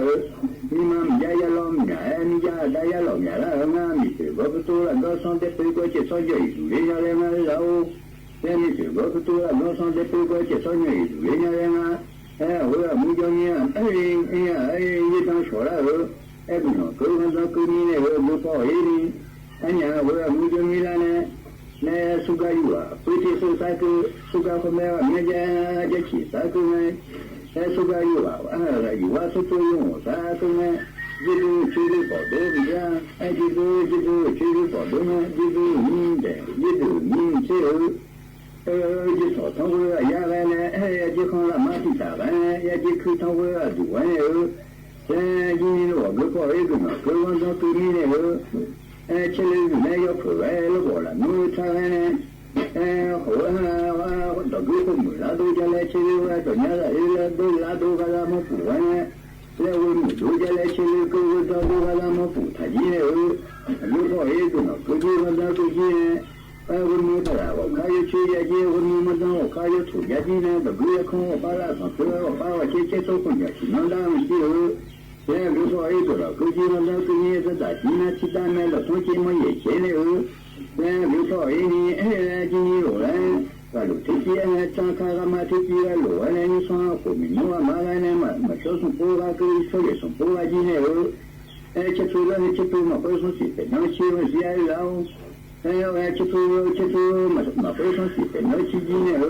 mo lo si na te ka ma si suka ku chi la le ka ta un sia suka ku chi la le ka ta un si tu ta o de se pi pu ro de so mo ga ne esa kan un mo ko sa ti chi o na la ba ne le su chi ji o chi bu ku ma sia le su chi ji o chi bu ku ne so ka to sho ya ka du ti ne o to cho to ka ku o ya e we ne o le di ma mi ja ni tu mi sho ji ja da mi tu sho ji ne o le ku no ko jo ma da ku ji ne o ka ba ku ni o le ho yi bo no ma bo mu ho yi bo ko ma bo na ho yi bo no de ma bo ja ji ho yi bo no ma bo ja ji o ho yi bo ma bo sha no pa ji ho yi bo de ma bo sha no pa ji ne ho yi bo ma bo sha no pa ne ho yi bo na bi ji ne ho yi bo de ma bo sha no pa ne ho yi bo na bi po ji ne o le o lo chi chi ka lo pe mo sa na ma bi ba ji ne ta lo chi ne do o lo chi so nya ka mo no so bu ka bi a ba ji ne o 来那个我比到那路那比长期那个不跑一个了，没个那比多那个来米呀，我也就那家来那然后什么个有就多那家来那，哎米呀，我也就什么个有就手机那个。那个我就去弄了，那我就去要紧呢，我就在好啥去弄过来，啥不是去要紧呢？我那个人家来没去过嘛，我们人家来没去过了，我们要不跑一个了，没跟我当没分呢，那个了，我说人家我当说人家啥家去哦，那个了，说人家我弄这个了，我说人家比我当说人家啥弄这个当我说人家比啥去呢？个因为了好生活在因为了，大来个了没嘛得看嘛，那个当没嘛得看着你。那个东西嘛，再看那个那啥，我那就那个东西嘛，再看出来个那个那就回去了，不跑一个了，你这个东西回来，有没有啥的多呢？我没有没有到小了，我把那嘛去到回去了，我把那有没有啥的多呢？你嘛他回来就让那这些没有是这个搞不用的，哎，有没有啥的多？咱不会没有到过去比赛个了，你这个东西干嘛呀？不跑一件哎，他们啊要路的，啊，没有钱呀，我。也他们啊，不好意，那我那一老，那我那妈正啊，我下单这种我老多，那起码我下单个大月，我从没去一些的，有的你们就手机呢，我没叫一个，妈这个不一样哦，那我呢，我那在那边都去做了哦，那不好意你，去上来哟。Hello， 讲啊，就不好意思了。如果到过年，因为上年大家以后就过年了，不打这些不让我就说不哎，我觉得就穷了嘛，那多哎，后来你的来那个就了，你就来后来你的好几后，来每年来好么啊？有我们像那个上啊路好，有不们他也看没咱上啊路，有路那个家有不多穷，上啊路来好没？有路那个家有不多穷，家有有不有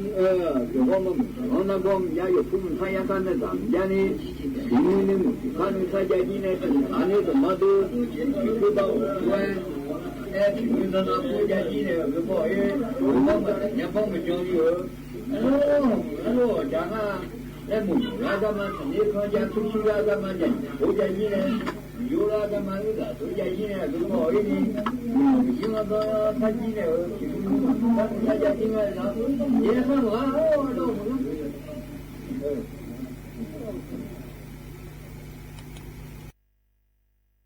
อัตนาคนนี้อาเดียอาขาก็เกาะลองเงี้ยต่อล้อเนี่ยพอในปีหน้าหาดาเดียเนี่ยเดนะฮะเดี๋ยวดูอยู่หันดูล้อก็เนี่ยนะไอ้ยามข้าจะล่าเหล้อ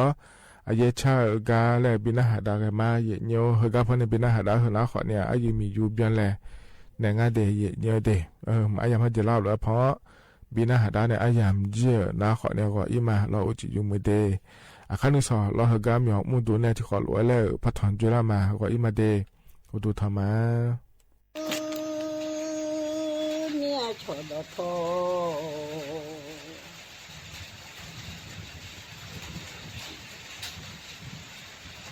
ใช่เนาะเนี่ยบิเนี่ยชดทอล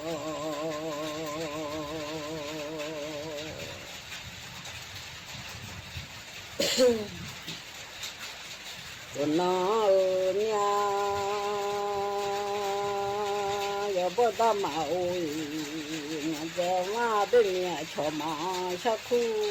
ยนาโลพันยังา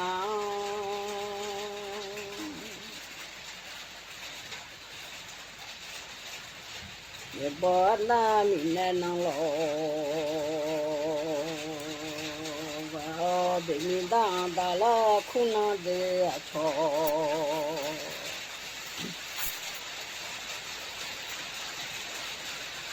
ตาดาลาคุณาหัวอาชานาโลกเดินสิงโอคตุจาจินาโลเอาญา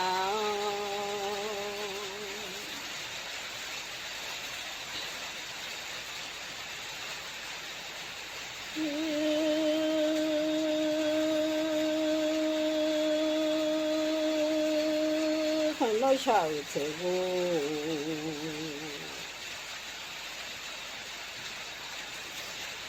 我这里有茶亭呢，头那个了就在路上看草呀呢，这个有啊了我好爱呀。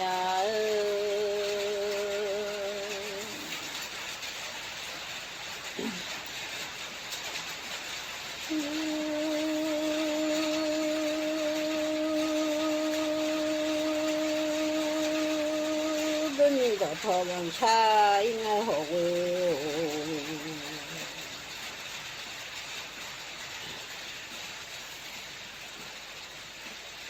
吃到头上茶一个灵啊，老人对你啊，错给你吃牛快都家。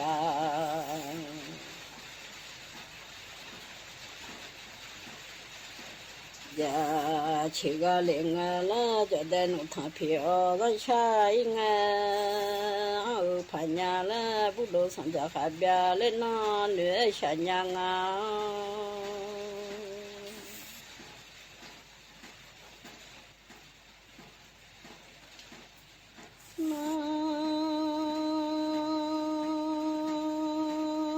从来吧哦，那个。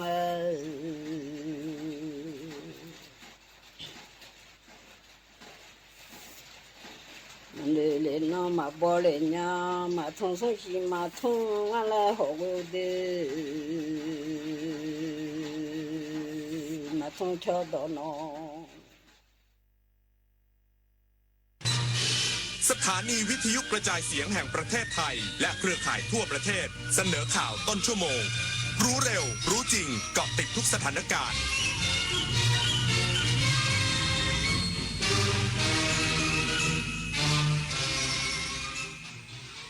รับฟังข่าวต้นชั่วโมง 22 นาฬิกากับพิญโยรุ่งสมัยโฆษกกองทัพบกระบุพฤติการกักกันคนไทยจำนวนหลายพันคนไม่ให้ผ่านด่านปอยเป็ดเพื่อกลับประเทศอาจเข้าข่ายละเมิดอนุสัญญาเจนีวาอีกสักครู่กลับมาติดตามรายละเอียดครับ พบกับเทศกาลสุดยิ่งใหญ่แห่งปี Princess Cup Thailand 2025 การแข่งขันขี่ม้าชิงถ้วยพระราชทานที่สะท้อนสายสัมพันธ์ระหว่างม้าและผู้ขี่อย่างงดงามเดินชมนิทรรศการสุดประณีตเพลินไปกับคิดโซนช็อปสนุกเฟียร์มาร์เก็ตอิ่มอร่อยจากฟู้ดทักพิเศษสำหรับคนรักสุนัขกิจกรรม Dog Fun Run ประกวดสุนัขและการแข่งขันสุนัขใช้งาน IGP ชิงแชมป์ประเทศไทย 22-28 ธันวาคมนี้ที่สนามเป้าเข้าชมฟรีค้นพบความสุขของครอบครัวได้ที่ Princess Cup Thailand 2025 เชิญร่วมงานกาชาด 2568 ร้อยดวงใจปวงประชาน้อมสำนึกพระเมตตาองค์สภานายิกาสภากาชาดไทยเลือกช็อปสินค้าอุปโภคบริโภคพร้อมรุ้นรางวัลพิเศษสลากบำรุงสภากาชาดไทย 11-21 ธันวาคมนี้ตั้งแต่เวลา 11 นาฬิกาถึง 22 นาฬิกาณสวนลุมพินีและช่องทางออนไลน์ผ่าน www.iletcost.org ร่วมร้อยดวงใจสารต่อการให้ที่ไม่มีวันสิ้นสุดธนาคารขอแจ้งว่าบัตรเครดิตในชื่อของท่านมียอดค้างจ่ายจำนวนมากหากไม่จ่ายจะถูกดำเนินคดีนะคะชื่อของคุณเกี่ยวข้องกับบัญชีม้าตำรวจต้องตรวจสอบเส้นทางการเงินครับคุณได้รับเงินภาษีคืนนะคะช่วยกดลิงก์ยืนยันด้วยค่ะอย่าเสียเวลาคุยอย่ากดลิงก์หรือกดติดตั้งแอปพลิเคชันที่มีการอ้างเพราะสถาบันการเงินและหน่วยงานภาครัฐไม่มีนโยบายติดต่อประชาชนทางโทรศัพท์หรือการส่งข้อความถ้าเจอแบบนี้มิจฉาชีพแน่นอนครับ23 มกราคมนี้ห้ามพลาดถนนดนตรีไลฟ์พบกับบทเพลงแห่งความรักความหวังความฝันสื่อประสานด้วยพี่น้องร้องเพลงหนูมิเตอร์และบิวกัลยาณีชมฟรีตั้งแต่เวลา 18 นาฬิกาเป็นต้นไปณห้องออดิทอเรียมอาคารศูนย์ปฏิบัติการสถานีวิทยุกระจายเสียงแห่งประเทศไทยลงทะเบียนเข้าชมได้ที่ Facebook Fanpage ถนนดนตรีเรายังเป็นนักเดินทางโฆษกกองทัพบกระบุพฤติการกักกันคนไทยจำนวนหลายพันคนไม่ให้ผ่านด่านปอยเป็ดเพื่อกลับประเทศอาจเข้าข่ายละเมิดอนุสัญญาเจนีวาและส่งผลให้ผู้เกี่ยวข้องมีความผิดเข้าข่ายเป็นอาชญากรสงครามพลตรีวินไทยสุวารีโฆษกกองทัพบกเปิดเผยถึงกรณีที่ฝ่ายกัมพูชาแสดงพฤติการอย่างชัดเจนในการขัดขวางการเดินทางกลับประเทศไทยของประชาชนชาวไทยจำนวนหลายพันคนณด่านปอยเป็ดอาจเข้าข่ายเป็นการควบคุมตัวพลเรือนโดยมิชอบหรือมีลักษณะใกล้เคียงกับการจับตัวพลเรือนไปเป็นตัวประกันอันอาจก่อให้เกิดความเข้าใจในระดับนานาชาติว่าเป็นการกักกันตัวโดยผิดกฎหมาย และเป็นการละเมิดสิทธิมนุษยชนขั้นพื้นฐานโดยเฉพาะสิทธิและเสรีภาพในการเดินทางกลับประเทศภูมิลำเนาของตนเองการกระทำดังกล่าวยังอาจเข้าข่ายเป็นการละเมิดกฎหมายมนุษยธรรมระหว่างประเทศอาจมีความผิดเข้าข่ายเป็นอาชญากรสงครามตามหลักกฎหมายระหว่างประเทศโดยเฉพาะการที่กัมพูชาเป็นภาคีของอนุสัญญาเจนีวาและพิธีสารเพิ่มเติมดังกล่าวปริญญวิทย์เปี่ยมสมบูรณ์รายงานสำนักงานตำรวจแห่งชาติชี้ข่าวปลอมทหารรับจ้างเดินทางเข้ากัมพูชาผ่านเกาะพะงันเดินหน้ายกระดับคัดกรองเข้มต่างชาติเข้าประเทศพลตำรวจตรีศิริวัฒน์ดีพอรองโฆษกสำนักงานตำรวจแห่งชาติชี้แจงผ่านศูนย์แถลงข่าวร่วมสถานการณ์ชายแดนไทยกัมพูชาว่าอาวุธของข้าศึกที่สำคัญนอกจากอาวุธปืนหรือยุทโธปกรณ์ต่างๆคือข่าวปลอมและข่าวบิดเบือนซึ่งมีผลในการสร้างความสับสนและความหวาดกลัวให้กับประชาชนอย่างเช่นกรณีที่มีการนำเสนอข้อมูลในสื่อสังคมออนไลน์เกี่ยวกับทหารรับจ้างต่างชาติพร้อมอาวุธเดินทางเข้ามาที่เกาะพะงันและจะเดินทางต่อไปยังประเทศกัมพูชาจากการตรวจสอบข้อมูลของตำรวจภูธรจังหวัดสุราษฎร์ธานีและหน่วยงานความมั่นคงด้านข่าวกรองยืนยันว่าไม่เป็นความจริงและได้ดำเนินการตามกฎหมายกับผู้ส่งต่อข่าวปลอมดังกล่าวแล้วความผิดตามพระราชบัญญัติว่าด้วยการกระทำความผิดเกี่ยวกับคอมพิวเตอร์มาตรา 14ซึ่งมีอัตราโทษจำคุกไม่เกิน5ปีหรือปรับไม่เกิน 100,000 บาทจึงขอให้ประชาชนใช้วิจารณญาณในการรับฟังข้อมูลข่าวสารเนื่องจากสถานการณ์ที่เกี่ยวข้องกับพื้นที่ชายแดนไทยกัมพูชาเป็นเรื่องละเอียดอ่อนควรรับฟังข้อมูลจากหน่วยงานราชการเป็นหลักและควรงดการส่งต่อข้อมูลในทุกกรณีที่เกี่ยวข้องกับประเด็นความมั่นคงฤตยาคุณสิมรายงานผู้ว่าราชการจังหวัดสุราษฎร์ธานีสั่งหน่วยงานที่เกี่ยวข้องเฝ้าระวังติดตามสถานการณ์คลื่นลมแรงฝนตกหนักดินโคลนถล่มพร้อมแจ้งเตือนประชาชนเฝ้าระวังอย่างใกล้ชิดถึงวันที่ 16 ธันวาคมนี้นายจุมพจน์ วรรณฉัตรศิริผู้ว่าราชการจังหวัดสุราษฎร์ธานีแจ้งเตือนประชาชนเตรียมความพร้อมเฝ้าระวังสถานการณ์ฝนตกหนักน้ำท่วมฉับพลันน้ำป่าไหลหลากและน้ำท่วมขังถึงวันที่ 16 ธันวาคม 2568 ทั้งนี้กองอำนวยการป้องกันและบรรเทาสาธารณภัยจังหวัดสุราษฎร์ธานีขอให้หน่วยงานที่เกี่ยวข้องเตรียมความพร้อมติดตามสถานการณ์อย่างใกล้ชิดตลอด 24 ชั่วโมงพร้อมแจ้งเตือนประชาชนพื้นที่เสี่ยงภัยทราบล่วงหน้าสำหรับชาวประมงหรือผู้สัญจรทางน้ำให้เดินเรือด้วยความระมัดระวังและหลีกเลี่ยงการเดินเรือบริเวณที่มีฝนฟ้าคะนองไว้ด้วยหากเกิดสาธารณภัยขึ้นให้รายงานสถานการณ์เหตุด่วนให้กองอำนวยการป้องกันและบรรเทาสาธารณภัยจังหวัดสุราษฎร์ธานีทราบโดยด่วนดารารัตน์สืบศรีสุขทีมข่าวสวท.สุราษฎร์ธานีรายงานจบข่าวพิญโยรุ่งสมัยอ่านรับฟังข่าวครั้งต่อไปเวลา 23:00 น.ติดตามข่าวที่นำเสนอไปแล้วได้ที่ www.thainews.prd.go.th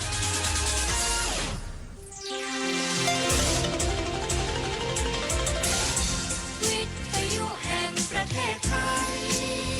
ให้ความรู้กู้ความสุข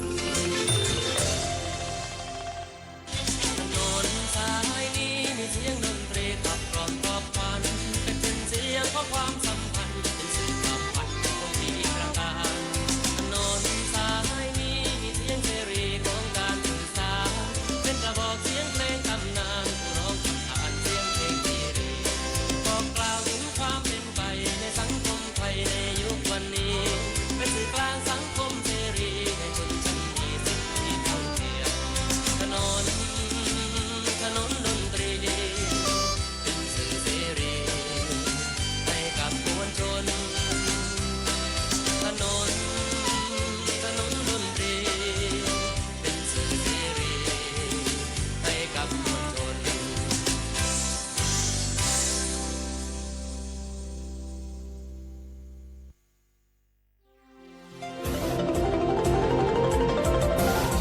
วิทยุแห่งประเทศไทยให้ความรู้กู้ความสุข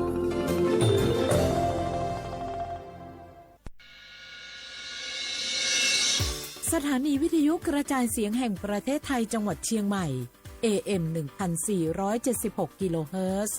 สถานีวิทยุภาคภาษาชาติพันธุ์แห่งเดียวในประเทศไทยที่มีความทันสมัยเชื่อถือได้สร้างอัตลักษณ์กลุ่มชาติพันธุ์สู่สากล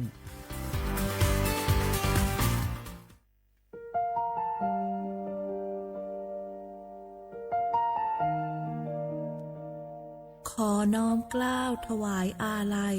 สมเด็จพระพันปีหลวงพระแม่แห่งแผ่นดินผู้ทรงเมตตาเหนือเกล้าขอพระองค์เสด็จสู่สวรรคาลัยข้าพระพุทธเจ้าข้าราชการและเจ้าหน้าที่สถานีวิทยุกระจายเสียงแห่งประเทศไทยจังหวัดเชียงใหม่กรมประชาสัมพันธ์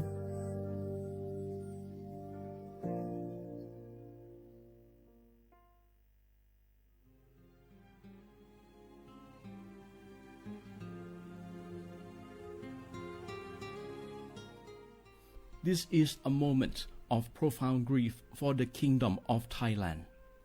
The collective voices of Radio Thailand Chiang Mai join the Thai nation in mourning the passing of our beloved Queen Martha,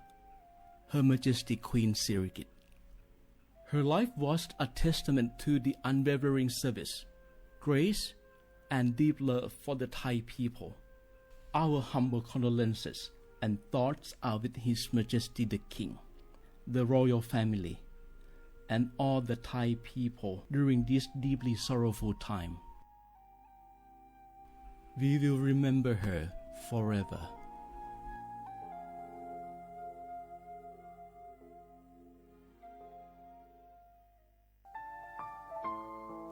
เฮาข้าพี่น้องเจ้าคือไตมีตั้งหม่องเจออันเจ้านางหอคำสมเด็จพระนางเจ้าสิริกิติ์พระบรมราชินีนาถพระบรมราชชนนีพันปีหลวงเลยเข้าสวนหมักฮักคำนนเพกว่าย้อนสู้เก่าตึงปันเฮาวิเย็นขวัญเงาเจ้าเฮาข้าฮอดถึงตีสุคติกัดเย็นเสกำเฮาข้าพี่น้องก้นคือไต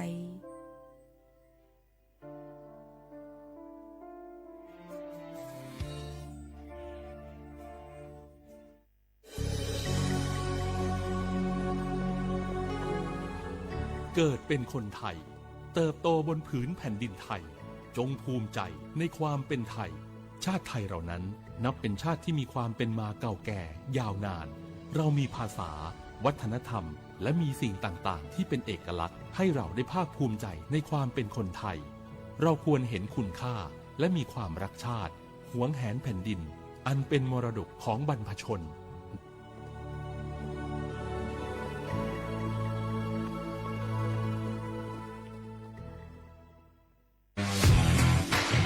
รัฐบาลไทยประกาศสงครามสแกมเมอร์รัฐบาลจึงได้ประกาศสงครามกับสแกมเมอร์ในฐานะที่สแกมเมอร์เป็นวาระแห่งชาติและในวันนี้ผมก็ได้ใช้โอกาสนี้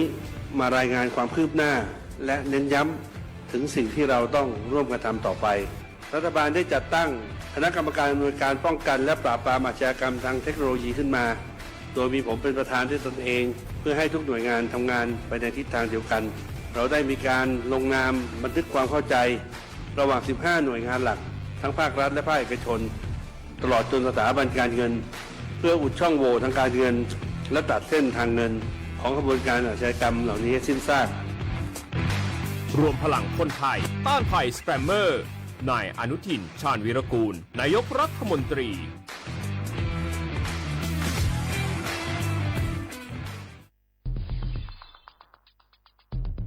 แค่3 ปีความเสียหายจากอาชญากรรมไซเบอร์ของคนไทยพุ่งทะลุถึง 94,000 ล้านบาทหรือเฉลี่ยปีละ 30,000 ล้านบาททุก1 ชั่วโมงเราเสียเงินกว่า 3.4 ล้านบาทให้กับมิจฉาชีพออนไลน์โจรไม่เห็นใจคนอาชีพไหนอายุเท่าไหร่สถานะทางการเงินแบบใดหมอพ่อค้านักธุรกิจนักเรียนแม่บ้านข้าราชการเกษียณ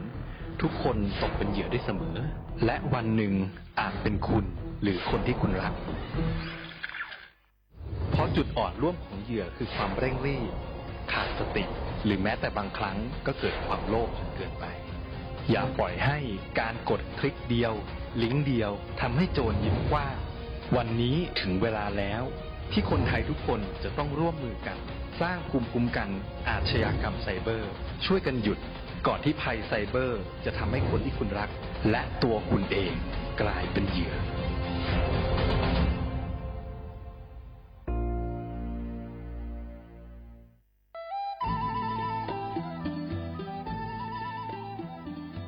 จังหวัดลำพูนโดยสำนักงานวัฒนธรรมจังหวัดลำพูนข ขอเชิญชวนทุกท่านร่วมย้อนวันวานสัมผัสมนต์เสน่ห์ตลาดวัฒนธรรมถนนสายวัฒนธรรมย่านเมืองเก่าข่วง1,400ถนนรถแก้วชวนมาชมชิมช็อปกับสินค้าพื้นเมืองของกิ่งบ้านเฮามากกว่า100ร้านค้าพร้อมชมการแสดงศิลปะวัฒนธรรมล้านนาและกิจกรรมดีๆจากชุมชนท้องถิ่นทุกวันเสาร์และอาทิตย์ตั้งแต่วันที่25ตุลาคม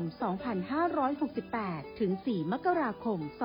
2569ระหว่างเวลา 14 นาฬิกาถึง 21 นาฬิกาณตลาดวัฒนธรรมถนนสายวัฒนธรรมย่านเมืองเก่าข่วง1,400ถนนรถแก้วอำเภอเมืองลำพูนจังหวัดลำพูนร่วมแต่งผ้าเมืองใส่เสื้อผ้าเมืองเดินย้อนวันวานเก็บภาพความประทับใจในย่านเมืองเก่าแล้วคุณจะหลงรักเสน่ห์เมืองลำพูน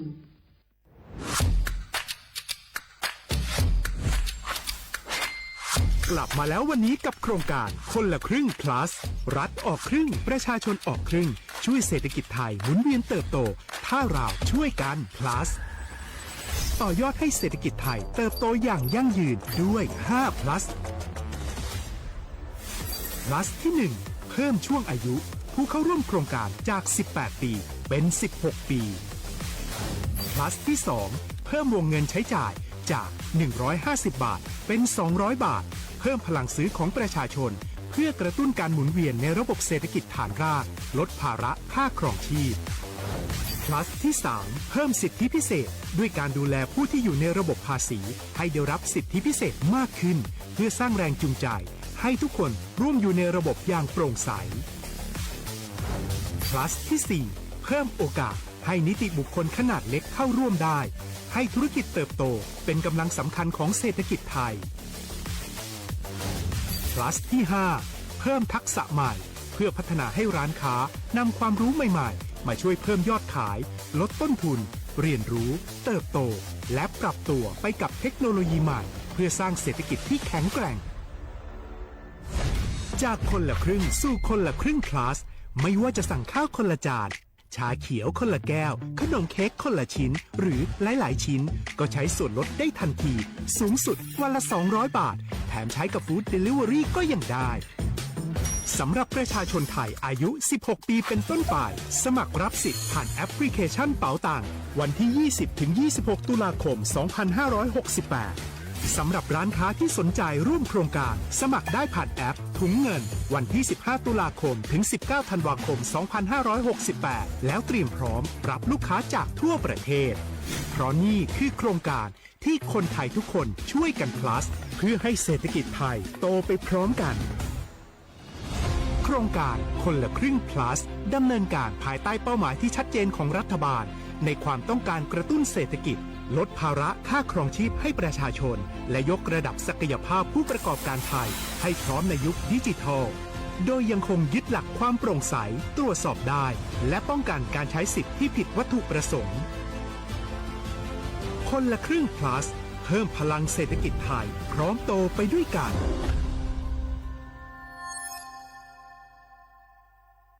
นี่รู้กันไหมสิทธิบัตรทองหรือบัตร30 บาทเป็นสิทธิหลักประกันสุขภาพตามกฎหมายที่ช่วยคุ้มครองคนไทยทุกคนให้เข้าถึงบริการสุขภาพที่จำเป็นโดยไม่ต้องเสียค่าใช้จ่ายเลยนะครอบคลุมทั้งการรักษาพยาบาลการป้องกันโรคการฟื้นฟูสมรรถภาพทางการแพทย์เรียกว่าช่วยให้คนไทยอุ่นใจกันเลยทีเดียวสอบถามเพิ่มเติมสายด่วนสปสช1330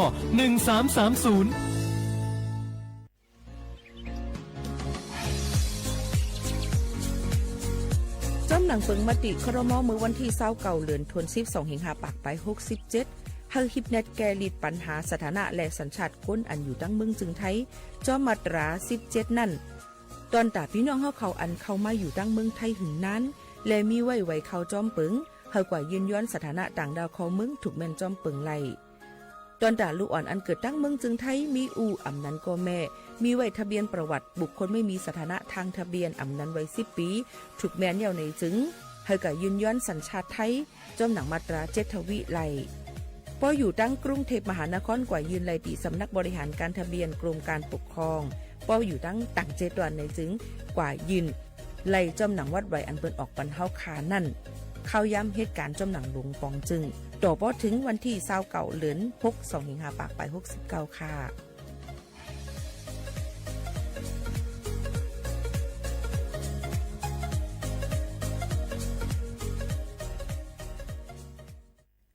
พี่น้องเขาสนใจใครปืนเผาผ่านตั้งห้องปล่อยเสียงสวทเก้งใหม่ปั่นตั้งหู้ห่มปลาดังมีดังซื้อถ่อมแจ้งแล้งหลีกว่าไก่ในปืนตีเจดอนเก้งใหม่กับสืบมาเลยดีสวทเก้งใหม่หมายฝน053-276-068และ09224685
เมื่อซุ้งค่ะเมื่อซุ้งพี่น้องพุงยินถอมหอกเขากูก็กูก้นค่ะทบกันที่หน้าตอนการห้องปล่อยเสียงสวทเก้งใหม่ AM 1476 กิโลเฮิรตซ์ค่ะ เมื่อในถึงมาวันอาทิตย์ที่14เดือน12 2แห่งปลาย25เป็นเดือนเจ็งล่องเก่าค่ำปีได้2แห่ง1ปากปลาย20ปีข้อ1 3ปากปลาย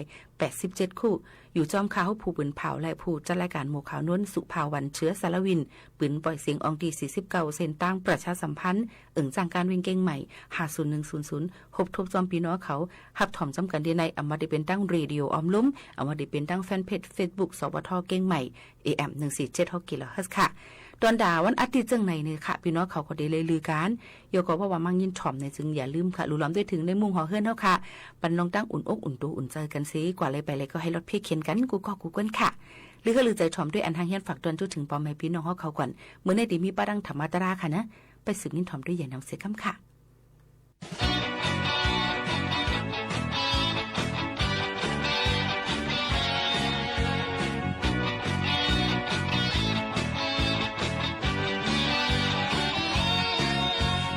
คนใจ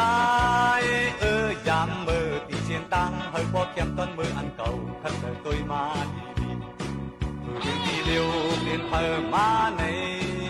อย่าเป็นเม็ดเล่ทุกดีมาความจริงกันกว่าทางนี้ก็ดีเลยจมตัวมันสันป่าเจ็มคงซื้อคู่ทางเห็นไว้มาเป็นเลยเยอะดีกว่าคือที่เลยขันก็ยาวไปอ่อนตั้งเลฉันก็ยกภายหน้ายังตันอยู่ขันก็ยาวดีลาทิศปอ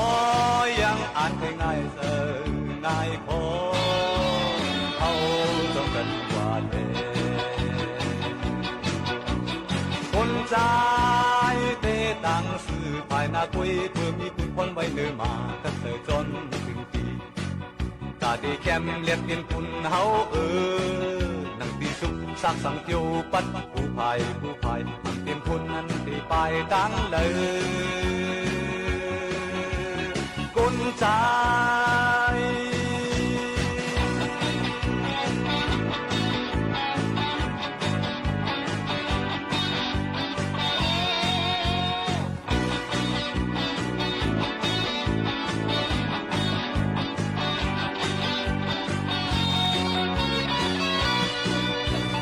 คนใจดังสู่ภายหนาวเพื่อมีคุณคนไว้เดิมมากันแต่จนถึงทีตาที่แก้มเล็บดินคุณเฮาหนุ่มที่สุขสักสังเกียวปัดผู้ภัยทำเป็นคนนั้นที่ไปตั้งเลยดุยมันสัมปาจิมทุ่งเสือคู่ห่างเห็นไว้มาเป็นเลยเดิมดีกว่าคือที่เลยขันก็ยาวไปอ่อนตั้งเลฉันก็ยาวภายหน้ายังตันอยู่ขันก็ยาวติลาทิศก็ยังอ่านให้ง่ายจะง่ายพอเอาจนตันกว่าเลยคนใจเตตังสื่อภายหน้าคุยเพื่อมีคุณคนไว้เดิมมาขันเจอจนตาที่แก้มเล็บดินคุณเฮานังที่สุขสักสังเกียวปัดผู้ภัยเตรียมทุนนั้นที่ไปตั้งเลยคนใจ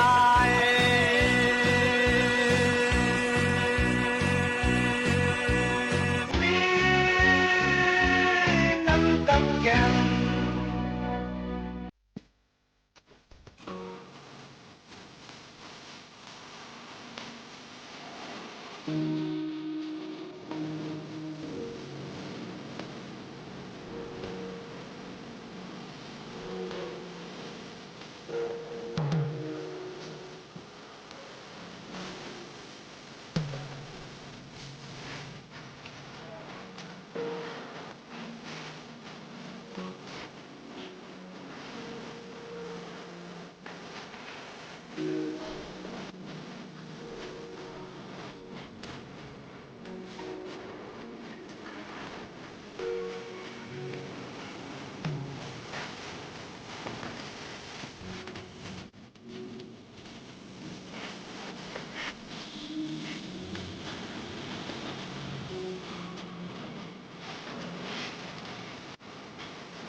ในวันมื้อในค่ะยิ่งหมูขาวนวลเลยเอาลิกคุยหันไหนค่ะเนื้อปรับสายเปี้ยนไหนค่ะเอามาฝากตวนจนถึงพี่น้องเขาค่ะอ๋อข้อความมันได้เลยว่าทรายแลหินไหนค่ะทรายแลหินอันว่านั่นเอาปุ่มอันนึงไข่ในลองใต้ก็2เกาะพ้องไปลัดคำป่าหัดไส้เลี้ยงนั่นอยู่ค่ะพ้องเขาแผวปอดตั้งกว่าตีนึงนั่นเขาเทียงกันมอกันแลก้นก็นึงเอาผ่ามือผัดแก้มบันต่างก็เย้าค่ะก็เลยถูกพัดใส่แก้มนั่นก็เจ็บใจเสแลอำลัดความสังเสขอเย่าก็เตรียมไว้เหนือทรายว่าวันไหนเต้ก็หักเก่าพัดแก้มเก่าว่าจังหนังไหนค่ะอ๋อเขาก็สืบไปลัดกว่าต่อป้อหันนำลิ้นเสาโอเอซิสตีหนึ่งอันเขาเต็บตัดเจอแต่ที่อาบน้ำนั่นค่ะอ๋อพ้องนั่นก็เลยถูกพัดใส่แก้มนั่นหลุมยาคือเสแลอังก้านโจมลงกว่าค่ะก้วยกาเต้ก็มันนั่นเกี่ยวจอยปันอาศักมันมาเย้าในไว้เสมันหลอดเพมานั่นมันเตรียมไว้เนื้อมาหินว่าวันไหนไตก็หักเกา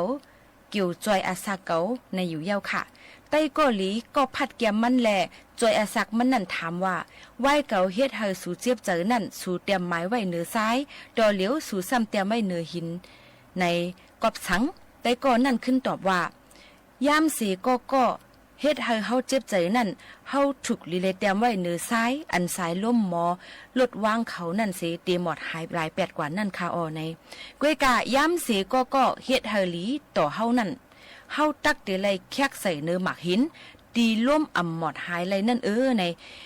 เห็นเตรียมลองเจ็บใจสู่ตีเนื้อซ้ายก้วยแคกลองพ่อนหลีสู่ในเนื้อหินแลในย้อนนั่นแหละทรายแหละหมักหินอันว่านั้นมันมีตีกว่าตีมามันไหนค่ะมังปอกมังเลยมาโอ้ยก็โอ้ยซีอันว่านั้นเฮ็ดปันเฮาค่ะพิษเดียวก็พิษแทงเจ็บใจเดียวก็เจ็บใจแทงในป้อมเคลาต่อกันห้ำป้อมเคด้วยนากันไลอันว่านั้นเฮาเลยพึกเตรียมเนื้อทรายค่ะว่ะทรายในเม็ดมันนำหนาในก็ปัญหามันนั่นก็กำกว่าหมดกาปลมพัดเป่ามานั่นไหนค่ะก้อยกาพวกเขาเฮ็ดลองลีเนื้อเฮาในถูกเลยแคกไว้เนื้อหมักหินให้เป็นตึกกึกปื้นตอนตาเขาในยุ่มย้ำว่าโอ้ยก็พี่น้องเขานั่นเต๋อ่อนพี่น้องเขากว่าจู้ลองลีอยู่อ่ำอ่อนพี่น้องเขากว่าจู้ลองให้โอ้ยก็ในสังว่าอ่อนลีเต๋เลยฮบทบลองตั้งลีค่ะสังเป็นโอ้ยก็อ่ำอ่อนลีในจึงเต๋ฮบทบลองตั้งขี่ค่ะอ๋อในย้อนนั้นโอ้ยก็ในอันถูกเล่นก็ลุกเล่นก็อันอ่ำอ่อนลีเสอำกึ่งถึกเตเลยเล่นก็นั่นในให้หมดแจกเพเสกัมเกี่ยวกับลองโอ้ยก็อันว่าในมีมานำคณะมังก็โอ้ยก็ในใครจู้เอาจู้เขาจู้ใครหยอกแลนเฮาค่ะใครเงินตวงเฮาค่ะก้อย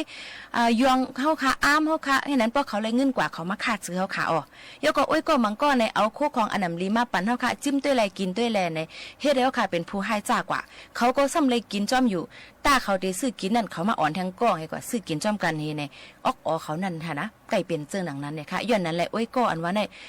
ยิ่งโมขาวโน่นว่าได้ก็โตหนังยิ่งโมขาวโน่นก็โอ้ยก็เนี่ยตับหรือมีน้ำคณะย้อนนั้นแหละโอ้ยก็อ่อนลีในถูกลีเลนก็โอ้ยก็อ่อนลีในแตบเป็ดกำเหลวนั่นมันติมาสุกซากเขาขานั่นขนาดเนาะย้อนนั้นพี่น้องเขาสั่งว่ามีโอ้ยก็เนี่ยให้หมอทัดสางกันเสอันเลลีอะไรนักเนี่ยให้หมอจันเข่งจันเพ่งเสจังจำตัวค่ะว่าถูกลีเลนก็ถูกลีเลนก็ป้อมันจันเนาะค่ะกว่าโจมติ๊กในจึง ออกปลายเป็ดลองอ้อยก้อนั่นไพ่เสกัมในยุ่มยามาพี่น้องเขาเตอำฮบทบญาลองอ้อยก้ออันอำลีนั่นค่ะนะอ้อยก้ออันว่าเนี่ยเปิ้นจงได้ว่าอ้อยลีอ้อยก้อค่ะเจว่าอ่อนกันอำลีอ่อนกันให้นั่นอันนั้นมันเตเป็นลองอำใจอ้อยก้อเอาในนั่นค่ะนะเนาะยามยามายามทบมานำนะคะอ้อยก้ออันว่าเนี่ยอ้อยก้ออ่อนลีก็มีอ้อยก้ออันอ่อนลีอันว่านั่นอย่าไปกว่าเล่นก้อเขาละค่ะนะฝากฟังให้ปันพี่น้องเขาจำค่ะสืบนี้ถ่อมได้เพียงความกันก่อนค่ะ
ฐานันพระเปลี่ยนเจ้าก็จะนะหัวว่าปรมีโยวิปาโกโหติเปลี่ยนนังจะในถึงที่ยอดหอติไปเย้ามันเมาง่ายง่ายปรมีห่วมคัดห่วมสั่งเจมือสั่งเชและกำผาปวงมา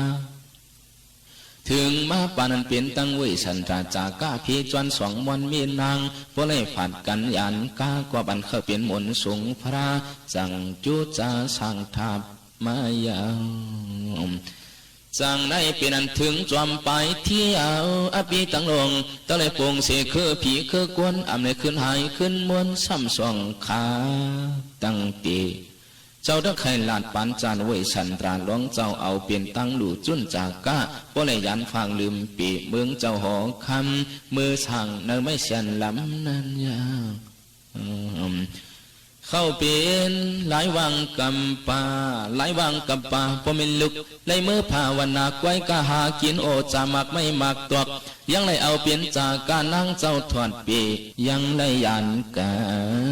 นจวนปรมีจากกะหาปากันยาลีสองเปียงในยังอันเอาเปลี่ยนเถียมยังปรมีสุลงปงวางขิงย้ำนั้นยังลู่ปันเหอหมอปุงนาเท่า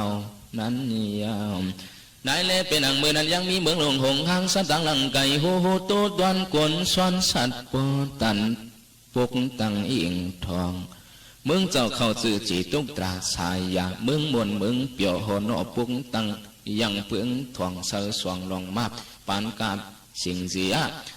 ปานกาบสิงเสียจำจ้องเป่าของคนมนอ่อนปันเอากุนวันไว้ยังอันข้างนางหุ่นฟุกสาวัตี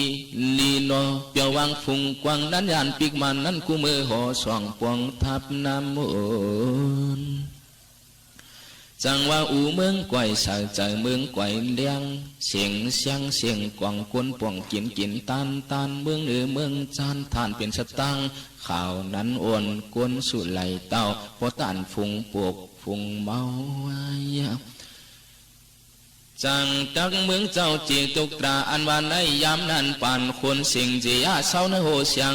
คำเปื้องพุงเฮืองนางเปลี่ยนขนเปลี่ยนเจ้าอยาจาคนเจ้านังอย่าก่อยเปลี่ยนเมืองเมาเสือเจือนเปื้อนยังไหลเต้าเข้าเมากาข้าเมาเมือกเฮือสึกเพียวทองเฮือสึกเพียวทองสองเสือจ้าก้าสังกอตัวเขาเป็นปันเปียวปันมวนก้นตวนกินดูท่านกูมือวันขาเปลี่ยนยังเสตันก้นท่านอ้วนปันไว้ท่านเปลี่ยนเมืองเจ้าสาวสวงก้าเปลี่ยนเมืองเติงเมืองหวังเปื้อนยังเพียวปวงไหลเต้าเข้าเปลี่ยนมาโคโวต่างปวงจังซึ่งง่ายใครขาดเปลี่ยนกัดกูมือเฮือตัวยังก้นท่านอำนาจตัวขวัดมาทองเป็นนางหลวงฟุกสาวัติอากาไม่สีนางหลวงมีพยากูวันยังอันเอาเปลี่ยนจากก้าเงินคำโคเลี้ยงหวังปั่นกวนยาเจือนมหามายอนจนเกจนเกเตียงขึงปวงจุนดูจุนทาป้อมไว้ลาบไว้ยำนางก็ยังอัน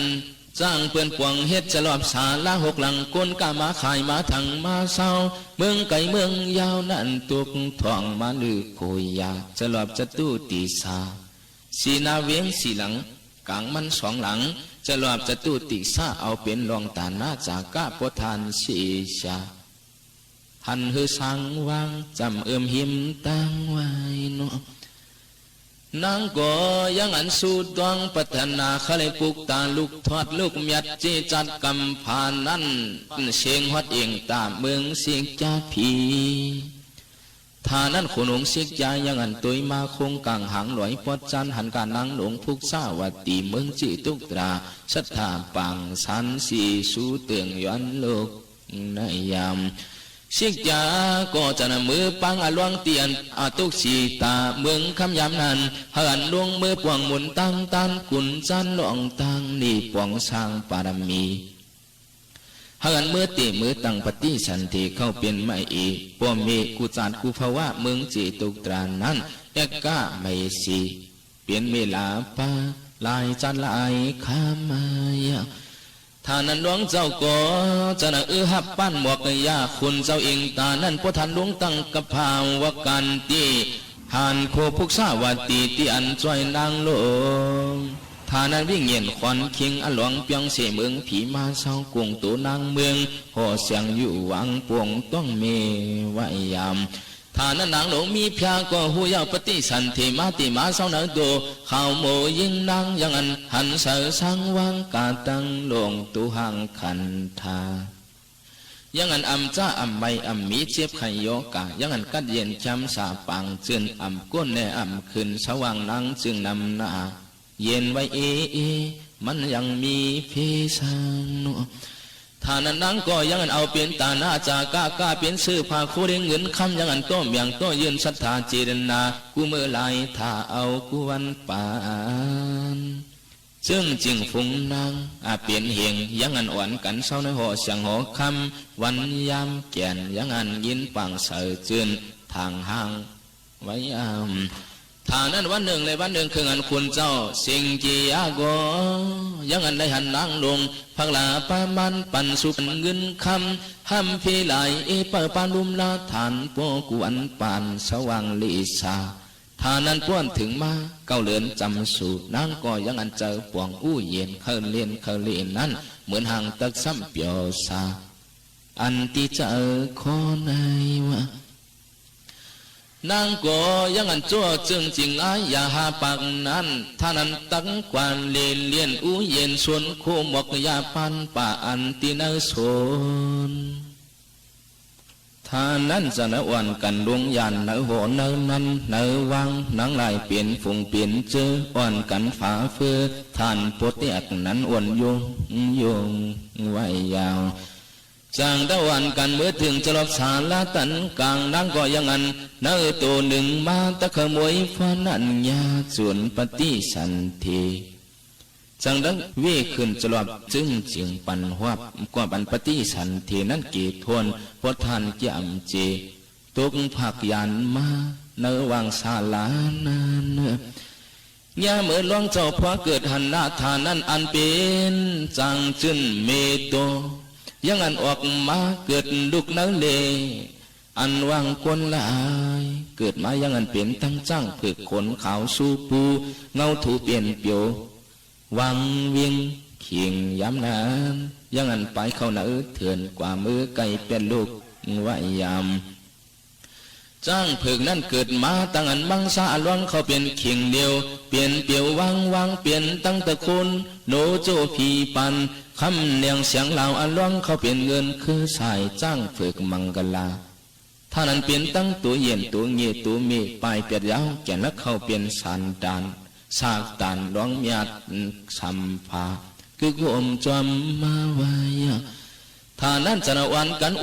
อบร้องเจ้าเอาเข้าหอสวงท่านเป็นเขาขวางท่านลุมเรียบหนึ่งรูป้าวนนาตัวท่านข่าวเสาท่านั้นคนเจ้าสิงกิยามังตราจางได้ห้องเอาจื้อเข้าหมอลงเปียดป้ามังกลาต่างจื้อปันเสียงมังซาหนออกเจ้าญาติไว้ยามท่านั้นจื้อเข้าหมอลงเปียดป้านั่นก็จังมาตัวจอมก็บันกว่าเกิดจะรอบก้นก้านนั้นจังว่าเฮาจื้อเวยชันตรามังซาเศร้านันลาสนันลามอย่างเงาเสือเวจยันตาสร้างผึกนั่นก็ยังกึ่งก้างหันใหญ่เหมือจืนโปตานกวายอายมาเห็นซาสีขบ5 ขบนั่นข่าวว่างาเลี้ยงสุงหุงไว้แก่นและเข้าเป็นพ่อผักหลวงเจ้าไว้สันรายาสิงยาจาเข้าเป็นคนผึกเสือสองท่านเป็นหลวงมับมีบตัวกว่าคู่คนท่านพงข่าวเหมือนจังวันละท่านั้นเจ้าหลวงก็นังเขาดุมลาวันกาสวมปันลมวันเสนอสวงสานไม่เพลงคำวันยามอื่นนอนรวมฟ้องข่าวสาวเล่มากาปั่นหัวไว้ยามวันหนึ่งในวันหนึ่งคืออันต้นเปลี่ยนดาวเปลี่ยนกูอันว่าหูไข่วัดไอของเคยังอันลดกูเลื่อนดาวโปทานสีชาปีหนึ่งและปีหนึ่งเป็นอันหันอย่างมือมูจอมันอู้ตัวยาสีไข่ปันพูดเมาลุดข่าวว่าเหมือนยังกุยฟงไว้เนาะท่านั้นหันยาใส่มากูมือเฮยังสามขาบยาโปตันหมูจานวงเอิงน้ำวัดตัดรูป้าวันนาจอมนิดเก่งปีท่านั้นอาสาถึงมา11-12ยังอันปวงย้อนลาพีเขินจากกาพีจวนกาเปลี่ยนคนผ่านคนย้อนยังอันอูอีชาปาวยตั้งนี้ลวงญาตินวลในค เมื่อลงเด่นลงเดชเนื้อหอเนื้อวังอย่างอันเฮ็ดก็อ่อนใจเล็กให้นั่นปานปีปวงพอยังอันตัวหันก้อนสื่อคู่มองมนเจ้ายังอันดวนเฮอสื่อเจ้าปันลุงเวียนหอตัวเขียนก้อนเจริญเมตตากรุณาอัปปามิงยายังอันอิลุสัตดาวาก้อนผ่านยักยาจกาตีนันตัวหยอกยินเปลี่ยนอิลู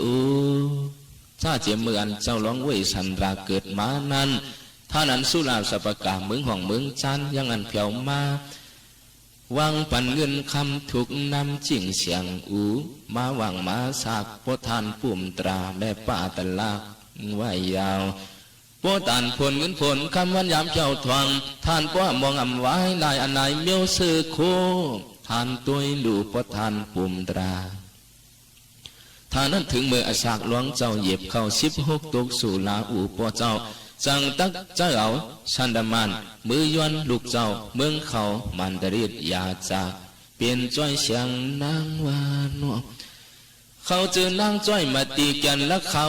เบนเงินเครื่องนังเอามาส่องมังกลาตั้งอันเวยสันตราห่มกบห่มกู้สว่างเดชาอิงห่มข้างกันเขาเป็นลูกเจ้าขุนหอคำเมืองเขามันดริดย้อนมาตั้งอันมังสาเวยสันตราอยู่ป้องกันโฮมควบโฮมกูไว้ยามถ้านั้นขุนนางปวงกันยังอันเศร้าในหอคำวันยามปวงเฮ็ดจากาพี่จวนย้อนเป็นมวลทรงคำพระทานพวกกูวันปานเอากูเข่งขายังอันเอาเปลี่ยนตาหน้าจากาสือผ้าโคเลี้ยงเงินคำอุกจ่าสามขาอุตุเมาหูเข่งเฮียงเข่งเฮือเมาเลือกมือปานปันกว่าเอากูวันปวงทับตังด้านไว้เนาะยังอันอ่ำมดอ่ำเฮียงสังทาเป็นไอ้กู้โสหลวงเจ้าเวชันตรานั้นผ่านเฮวันขาบวังทับตันมูลนางมาตีตั้งอันหลวงเจ้าเวชันตราปวงกันถึงปานยังอันมีมาหลังสานนอใจคนห่างเลียมไว้ยามจังว่าเจอลูกไอจารีสาวนาหอเสียงนั้นอูทานเปลี่ยนข่าวสาวสูปูนวลนูก็บันลองตั้งมนตานาศีลาภาวนา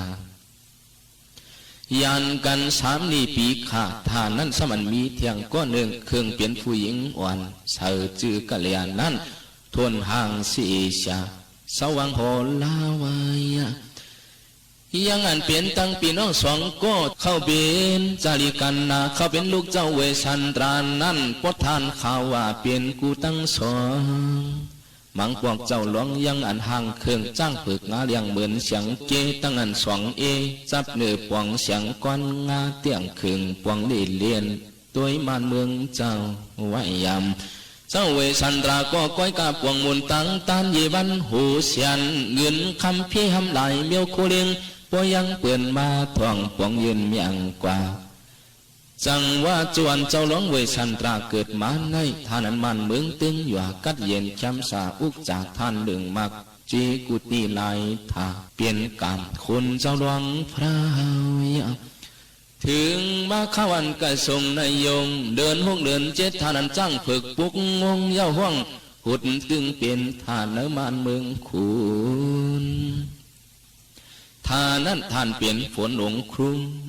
รุมตกมากูนั่นเห็ดให้เห็ดนาหังเผหังมันท่านปวเตียกนั้นโอนswมถูswมเข้าก้นท่านปวเตียกโอนไว้ยาวโอ้ยาวโอเตียนนายไว้ไว้เปลี่ยนขอนน้ำมันดินตัวปัวยังอันเจียวหลีเจียวทาพันนาเยต่างไรเป็นสาวโจโปกินโปขายกวนไหลสุงตีส่งเสื้อต่างเฮือต่างกวางท่านโปกำยาหลวนมวนเปียวท่านเปลี่ยนเงินคำนำเรื่องแล้วเมืองเจ้าจีตุกตราเพิ่มจ่าป่าคังไม่อันว่าเปลี่ยนเอาเปลี่ยนไขโยกะอันนั้นรถเชียงกนก็ไหลหลอกเอาคุณเอาวันเปลี่ยนย่างสีตานไว้นะตังกาอุตุทรงเกียงตวงขิงตวงขายาสีอุตุขิงฝนหูฝนขิงเฮียงหูเฮียงเจ้าล้องกอดทับเพียงกู้โซเปียงกาอัลโลย้อนเปลี่ยนสมสัมบุกท่าเจ้าตาสังปัวหือสับเปาโล จังว่าเปลี่ยนเลยหมุนกามเจ้าหลวงยังอันสู้ต้องหวังเปลี่ยนหมุนสงพระจังหมันเมืองตึงกาเพิ่มครั้งขี่ครั้งผันสังคาเปลี่ยนมาเมืองเงินเมืองคำตกยำโลหวังปวงกูขิงกูเมื่อก้นทานปอดเตียกคือหึงไว้ยำว่าอยากไว้เปลี่ยนปวนหนุ่มเมนหนุ่มเมาสาวหางเครื่องหางโคโจกันเปลี่ยนฟงเปลี่ยนเจอมือมาตามุนตาฟองปวงขายเสโทกาตั้งหลวงพดทานเปียยาว่าอยากเจตุกตราเมืองเจ้าเข้ามักเงินเดืองจำเปลืองกินนุ่งหุงเฮือเสือผาคูเมื่อวันใหญ่หนุ่มเท่าเข้าเปลี่ยนกาละสัมปติเมื่อญาติปันจานร้องเจ้าเวสันราเผยยังขังไม่ชาปาเปลี่ยนสัตเทเจ้าเงินซาสิเนียเนียกังเมืองเจ้าเอาเปลี่ยนเปโหนาลีเสียงจริงเปียดป้าสีจริงเปียดป้ากล้าเปลี่ยนคนเจ้าเตรียมสันมาเฮงซาจานเฮ็ดกินกุ้งเสนีลักโลบปันหะตองขาอันมือวันขึ้นเปลืองสูงอาคิงเก้านาดีถึงมาเฮินชาสีปดวัวปดไก่อาจุจวนคิงนายขิงวันหงจ้องอุปุกนั่นยาวเจ้าหลวงเวสันตราก็2,660,000เงินคำวันยามเอาเปลี่ยนตาหน้าจากาผีจวนเสื้อผ้าคูนวันกาตั้งหลวงปันยืนเมียงกว่ายังอันอมดอำเสียงเอาเทียงมีเทียงปี้จงจังว่าเปลี่ยนรวยมวลกุ้งปารมีเจ้าหลวงยัดเพราะว่าอาข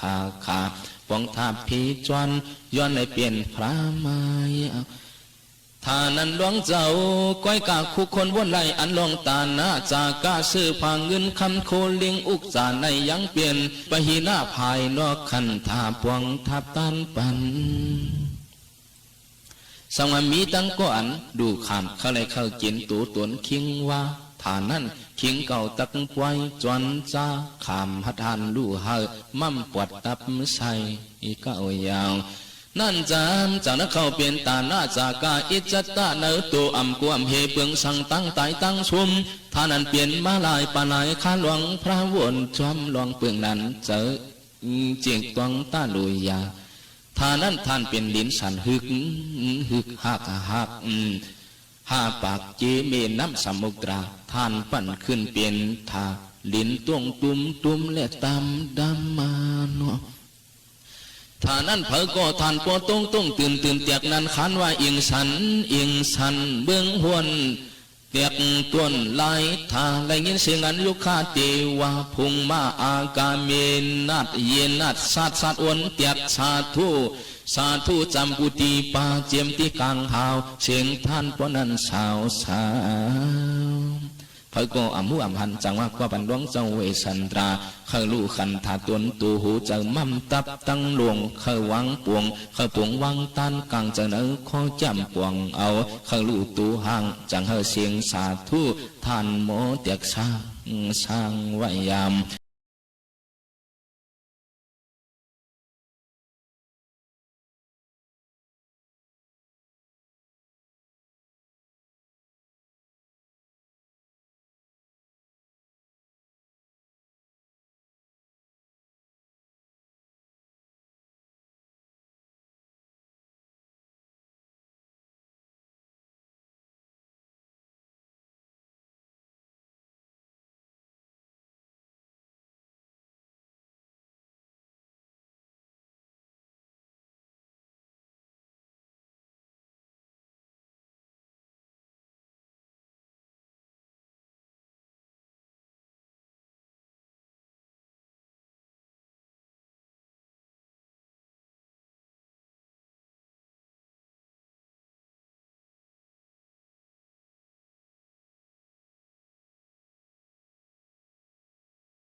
สถานีวิทยุกระจายเสียงแห่งประเทศไทยและเครือข่ายทั่วประเทศเสนอข่าวต้นชั่วโมง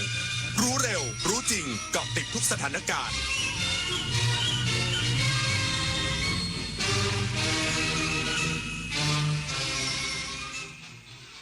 รับฟังข่าวต้นชั่วโมง 23 นาฬิกากับพิญโยรุ่งสมัย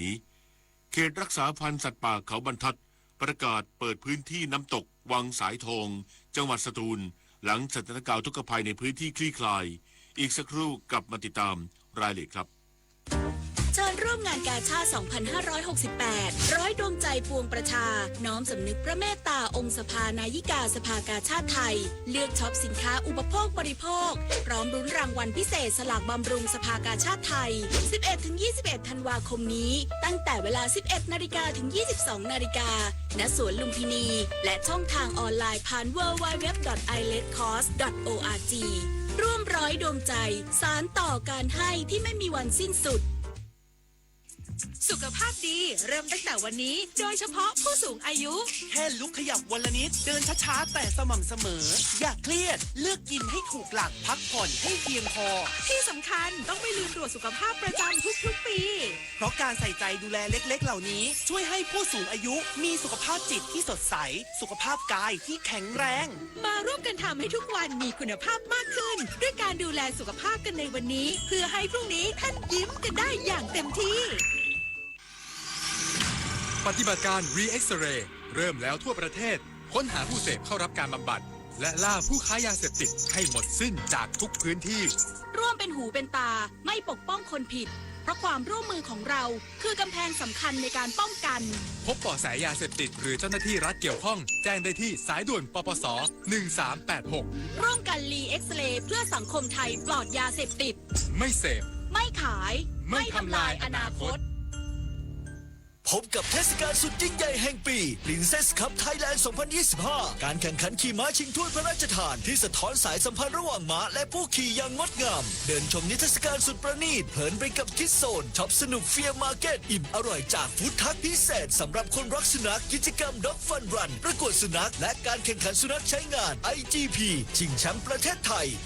22-28 ธันวาคมนี้ที่สนามเป้าเข้าชมฟรีค้นพบความสุขของครอบครัวได้ที่ Princess Cup Thailand 2025 การฟื้นฟูจังหวัดสงขลาหลังเหตุน้ำท่วมครั้งใหญ่ลุล่วงตามเป้าหมายสามารถเก็บขยะทิ้งกว่า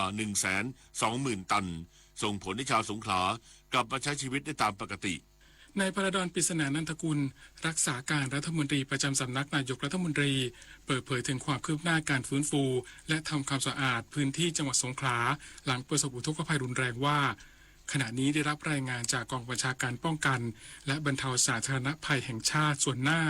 ว่าการดำเนินการลุล่วงตามเป้าหมายที่กำหนดไว้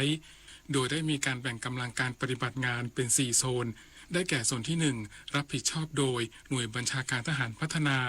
กองบัญชาการกองทัพไทยโซนที่2โดยกองทัพบกกองทัพภาคที่4โซนที่3โดยกระทรวงมหาดไทยและโซนที่4กระทรวงคมนาคมรวมถึงได้รับความร่วมมือจากภาคประชาสังคมในพื้นที่อย่างเข้มแข็งซึ่งนับถึงคืนวันที่13ธันวาคมที่ผ่านมาสามารถขนย้ายขยะไปกำจัดได้แล้วกว่า 118,000 ตันและดำเนินการทำความสะอาดถนนรวมระยะทางกว่า394กิโลเมตรส่งผลให้ประชาชนทั่วพื้นที่สงขลากลับมาดำเนินชีวิตได้ตามปกติทั้งนี้ต้องขอบคุณทุกหน่วยงานที่เกี่ยวข้องทั้งภาครัฐกองทัพ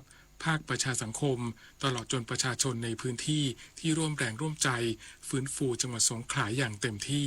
ศักดิ์สิทธิ์ประดับสินรายงาน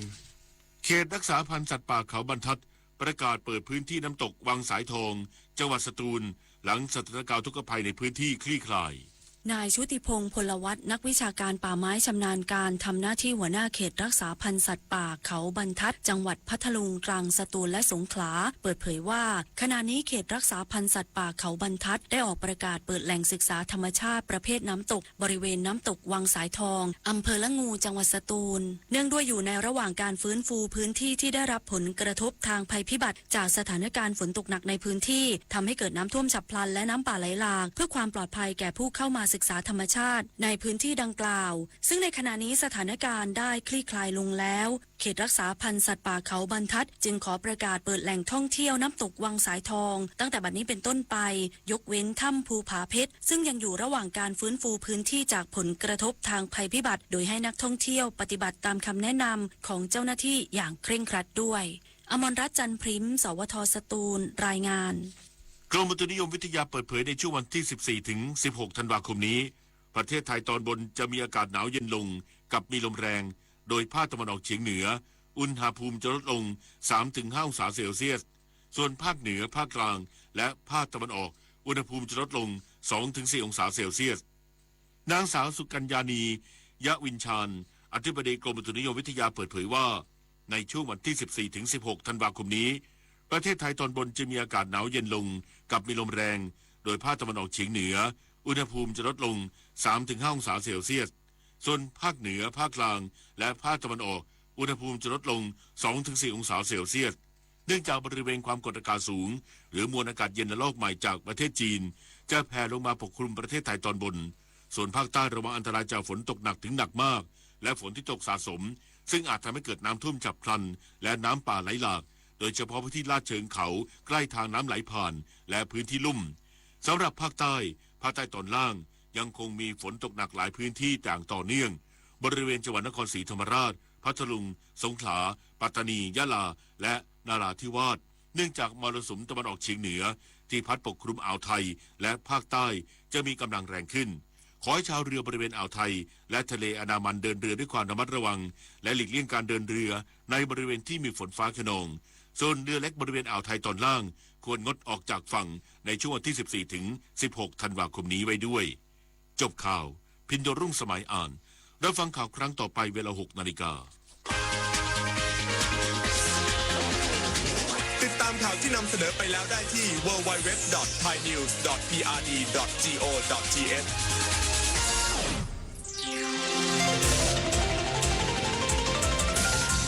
วิทยุแห่งประเทศไทยให้ความรู้คู่ความสุข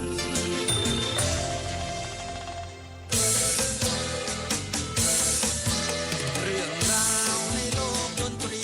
ล้วนแล้วมากมีหลากหลายในสีสัน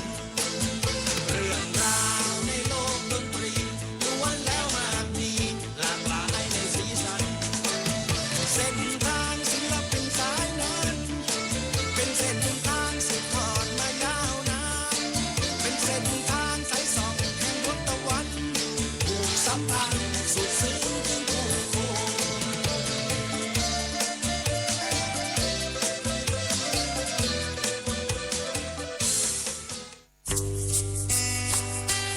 ถนนดนตรีโดยพินโยรุ่งสมัยสถานีวิทยุกระจายเสียงแห่งประเทศไทยทุกวันเสาร์และวันอาทิตย์เรายังเป็นนักเดินทาง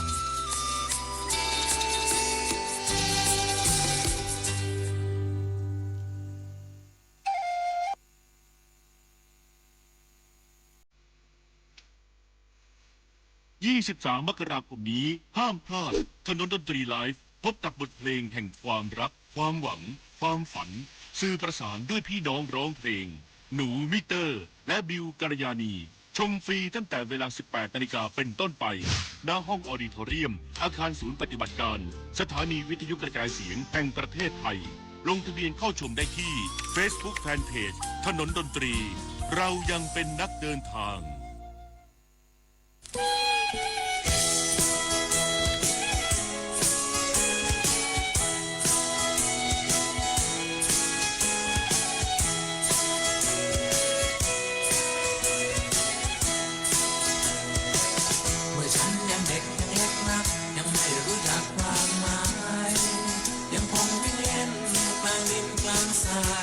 ยังไม่เข้าใจชีวิตแท้จริงผู้คนเกิดและผู้คนตายมีทั้งผู้ชายมีทั้งผู้หญิงมีสงครามไล่ฆ่าไล่ยิงเท่านั้นจริงๆที่ฉันเข้าใจผู้คนเดินกันตามถนนปะปนสับสนวุ่นวายผู้ เดียวดายไม่พักไม่ทายและไม่พูดจาเติบโตในยุคแห่งความเลี้ยงสามยุคแห่งสงครามเวียดนามที่มีคำถามมาทำสงครามทำไมโอ้แม่จ๋าอยากใส่เสื้อผ้าที่สีสดใสโอ้แม่จ๋าฉันอยากมีบ้านที่มันหลังใหญ่แต่ไม่เคยได้สมหวังเหมือนดังตั้งใจฉันไม่เข้าใจทำไมแม่จึงร้องไห้เมื่อคืน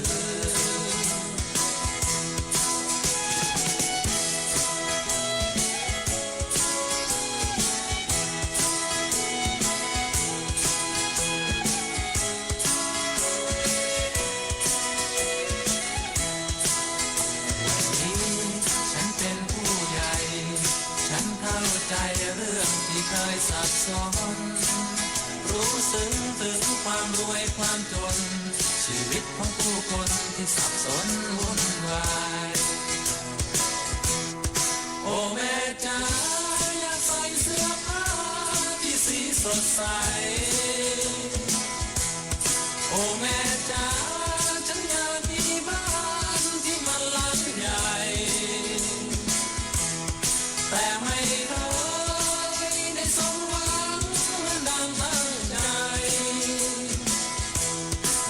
ฉันเข้าใจทำไมแม่จึงร้องไห้เมื่อคืนเดี๋ยวนี้ฉันเข้าใจทำไมแม่จึงร้องไห้เมื่อคืน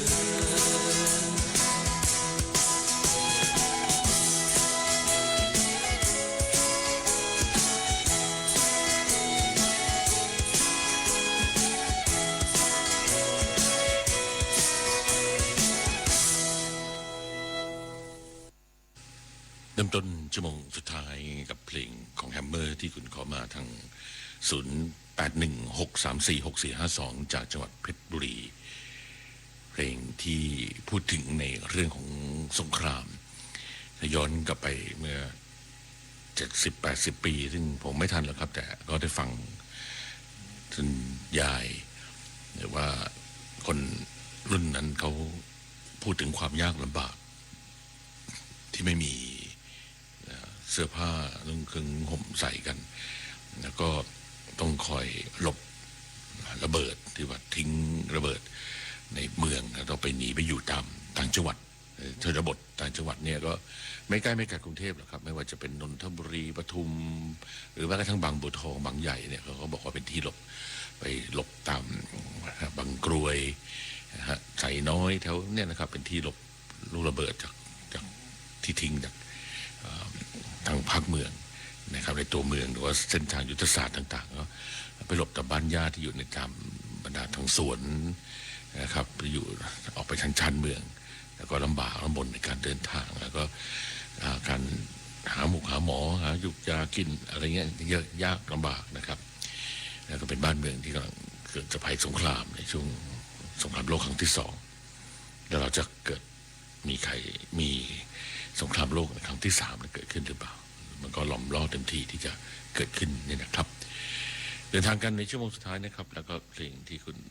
เทามาในไลน์ของทนดนตรีแล้วก็มีที่ส่งข้อความมายังไงเข้าไลน์กันให้ได้นะครับจะได้ส่งข้อความได้ไม่ต้องโทรบางทีไม่ได้รับสายก็อาจจะลำบากนิดนึงนะครับขอบคุณบทเพลงตึกชีวิตอยากฟังเพลงดาวในฝันของหนุ่มมิเตอร์สักเพลงได้ไหมครับคุณปอชิตาในชั่วโมงสุดท้ายคุณกบโฟขอตชดขอร้องเพื่อตำรวจแนวหน้าด้วยครับตชดขอร้องเดี๋ยวไปดูให้นะครับนี่ฐานนี้ไม่เจอที่ป้าไหมขอมาจากของ8เรื่องฐานเกณฑ์ผัด2ของแฮมเมอร์ใช่ไหมฮะอยากเอาท่านอื่นแทนได้ไหมครับแล้วก็เพลงของหนูมิเตอร์เพลงดาวในฝันใช่ไหมครับเดี๋ยวดูให้แล้วกันนะครับตอนนี้ฟังดูดาวก็แล้วกันนะครับ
จริงๆแล้ว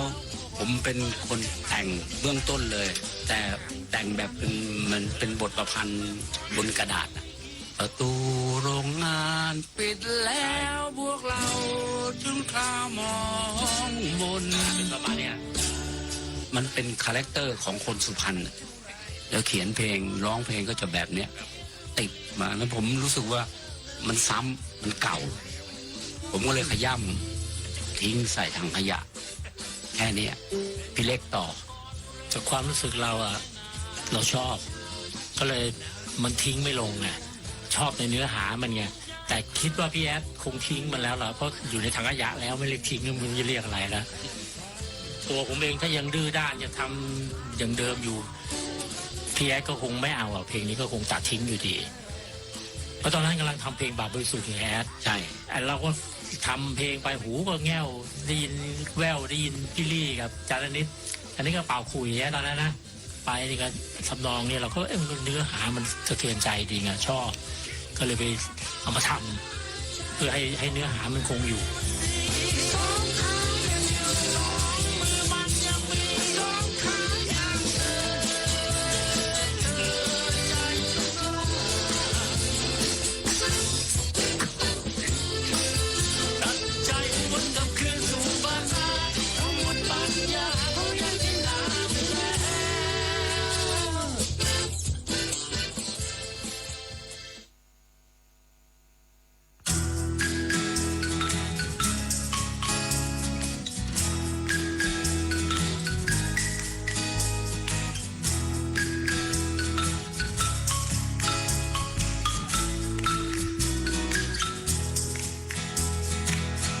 วันใดที่ใจไม่ยอมไหวเปลคันเน่บางสิ่งที่หวังพังลงเหมือนว่าความคิดมันปลงก็หลับตาเอนตัวลงนอนก่อนนะโลกนี้ที่ใดก็ไว้กันจริงชิงเร็วชิงแข่งกับวันเวลาตรงนี้ยินดีรับเธอกลับมาแกว่งตัวนอนมองฟ้าให้ชื่นใจดูโลกมีแนวนอนไม่รุ่มร้อนไม่เร็วรัวก็ชิงช้ามันบอกตัวว่าความช้าคือเส้นชัยมีรางวัลคือได้ความฝันเธอคืนไปไปสิไปอย่างช้า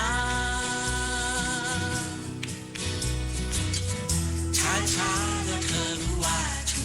วท้องฟ้าแค่มืดแค่มัวบางคราวันใดเมื่อไรถ้าเธอเหนื่อยมากลับมาแกว่งชิงช้าให้ชื่นใจ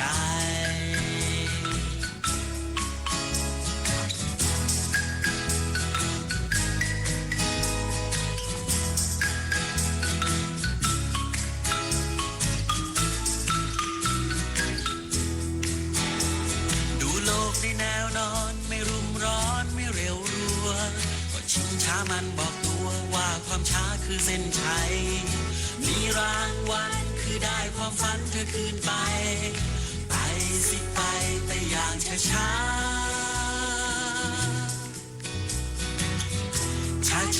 แล้วเธอรู้ว่าชัวท้องฟ้าแค่มืดแค่มัวบางครา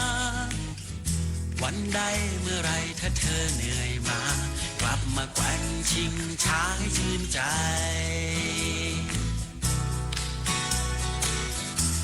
ช้าแล้วเธอรู้ว่าชัวท้องฟ้าแค่มืดแค่มัวบางคราตรงนี้ยินดีรับเธอกลับมาแกว่งตัวนอนมองฟ้าให้ชื่นใจ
มื่อสักครู่นี้มีขอเพลงแนวหน้าลาแฟนเปิดไปแล้วในช่วงชั่วโมงที่สองมั้งครับนะฮะแล้วก็เพื่อนรักนักออกแบบไอ้นี่หนาวมากไม่หลับไม่นอนนะเนี่ยอ๋อมีงานที่ทำอยู่ใช่ไหมฮะแล้วก็มีเครื่องช่วยให้หายหนาวอุ่นๆดื่มแล้วจะรู้สึกอุ่นๆขึ้นมานะครับมาทำงานดึกๆก็พักผ่อนบ้างนะครับแต่ก็ดีใจที่เพื่อนได้ฟังนะครับคุณจอกวสันต์วงสว่างที่ออกแบบโลโก้ให้ถนนดนตรีมาตลอดเลยนะครับตอนกิจกรรมที่ไปภูหินล่องกล้าเขาค้อนะครับผางอะไรเนี่ยไปกันมาเดินทางกันมาตลอดเขาใหญ่นะครับคอนเสิร์ตเขาใหญ่แล้วก็ไปกันเกือบจะทุกครั้งแล้วก็ออกแบบโลโก้ให้แล้วคนที่ทำเสื้อก็เป็นเพื่อนของเพื่อนกันอีกทีนี่นะครับเขาก็เป็นครอบครัวเดียวกันหมดนะฮะคุณอุ๋ยตอนนี้ก็สั่งทำเสื้อแล้วผ้าดีด้วยนะครับแล้วก็สกรีนดีด้วยนะฮะไม่ขายนะครับแจกครับแจกถนนดนตรีเราถนัดแจกไม่รวยก็แต่ก็ดูแล้วดูดีอะไรเงี้ยนะครับเพลงทหารเกินคนจนเดี๋ยวสักครู่หนึ่งนะครับจะมอบให้จัดให้ในคืนวันนี้นะครับเวลาเหลือครึ่งชั่วโมงเท่านั้นเองนะครับมีงานที่พจนาพิทักษ์ก็จะไปกับพิสันมโนพุตานแหมแล้วเสียดายเพราะว่าไปที่สังขละซึ่งเป็นที่เรือนกิจรักการจนันทีมงานของทนดนตรีเขาไปใช้ชีวิตอยู่ที่นั่นแล้วเราก็อยากจะไปช่วยงานเขานะครับเขามีคอนเสิร์ตของมาริโฮน่าแล้วก็มีศิลปินรับเชิญนะครับแล้วก็พอดีมันตรงกันกับงานที่เขาใหญ่ในวันที่27-28แล้วก็ของเรือนกิจนี่เขาวันที่20นะฮะพอดีผมทำสปอตให้เขาด้วยนะเนี่ยอ่านเนี่ยวันที่28นะครับเนี่ยนะฮะพอเติมไปไหนเจอแล้ว28 กุมภาพันธ์นะครับแคมป์ไฟดนตรีภาพพิเศษก็มาริโฮน่าแล้วก็พิสันมาโนดพจนาพิทักษ์แล้วก็เด็กๆชาติพันธุ์บัตรเท่า999 บาทเองนะครับก็ไปติดตามได้ทางเพจมาริโฮน่าออฟฟิเชียลแล้วก็เพจของ River Journey นะครับหรือ0875199150แล้วก็ ID Line ได้ด้วยนะครับรายได้มอบเป็นทุนการศึกษาให้เด็กๆชาติพันธุ์ในพื้นที่ชายขอบนะครับที่นั่นเป็นน้ำซองกะเหรี่ยแล้วก็มีเด็กชาติพันธุ์ทั้ง3-4ชาติพันธุ์ที่อยู่ด้วยกันนะครับไม่ว่าจะเป็นไทยเป็นมอญนะฮะพม่าครับกะเหรี่ยงอยู่ด้วยกันอย่างมีความสุขศิลปินหรือว่าพวกนักคิดนักเขียนเนี่ยเขาไปอยู่ที่นั่นกันหลายท่านด้วยนะครับก็ไปติดตามกันได้นะฮะกับเพลงที่คุณขอมาจากเชียงใหม่หัวใจบ้าบินครับ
เทศไทย ทุกวันเสาร์และวันอาทิตย์ เรายังเป็นนักเดินทาง 23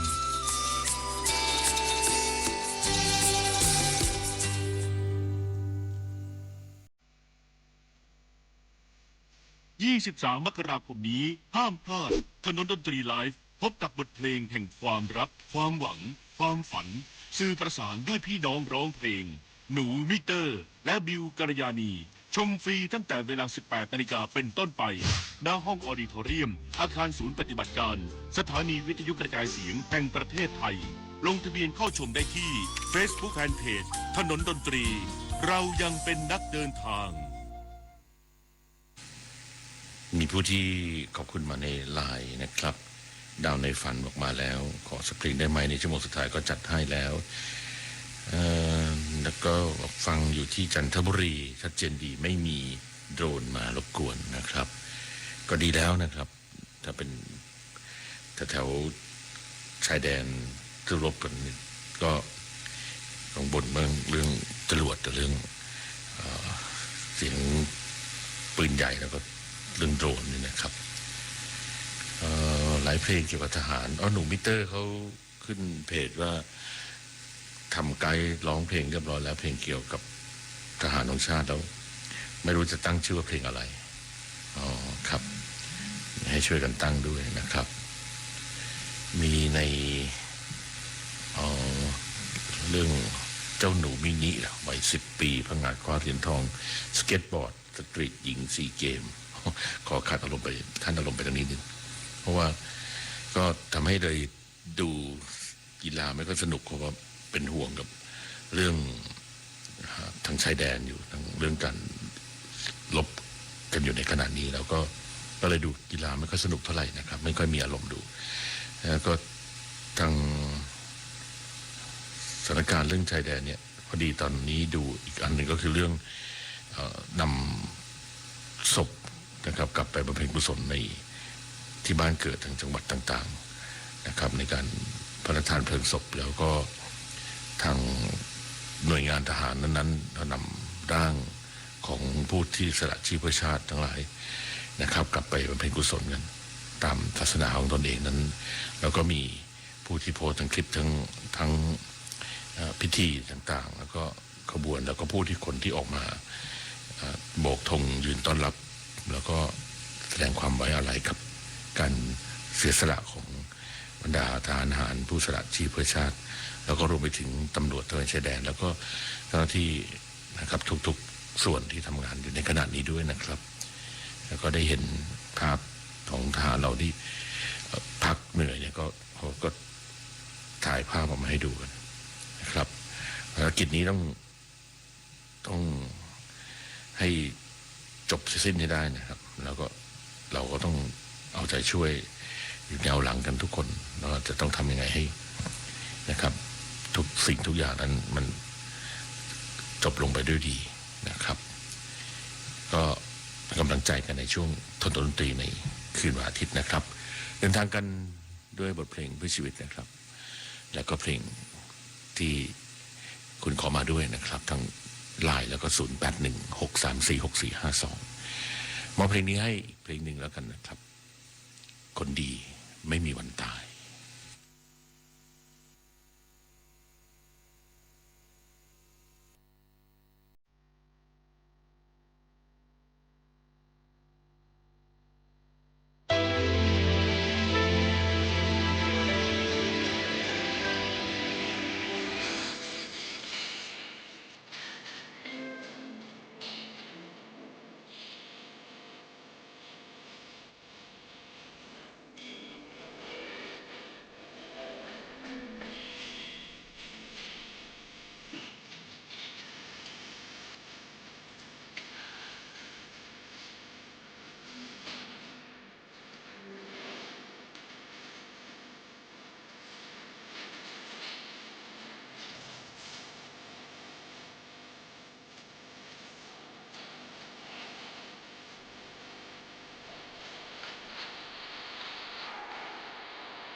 สายสัมพันธ์ระหว่างม้าและผู้ขี่อย่างงดงาม เดินชมนิทรรศการสุดประณีตเพลินไปกับคิดโซนช็อปสนุกเฟียร์มาร์เก็ตอิ่มอร่อยจากฟู้ดทักพิเศษสำหรับคนรักสุนัขกิจกรรมด็อกฟันรันประกวดสุนัขและการแข่งขันสุนัขใช้งาน IGP ชิงแชมป์ประเทศไทย 22-28 ธันวาคมนี้ที่สนามเป้าเข้าชมฟรีค้นพบความสุขของครอบครัวได้ที่ Princess Cup Thailand 2025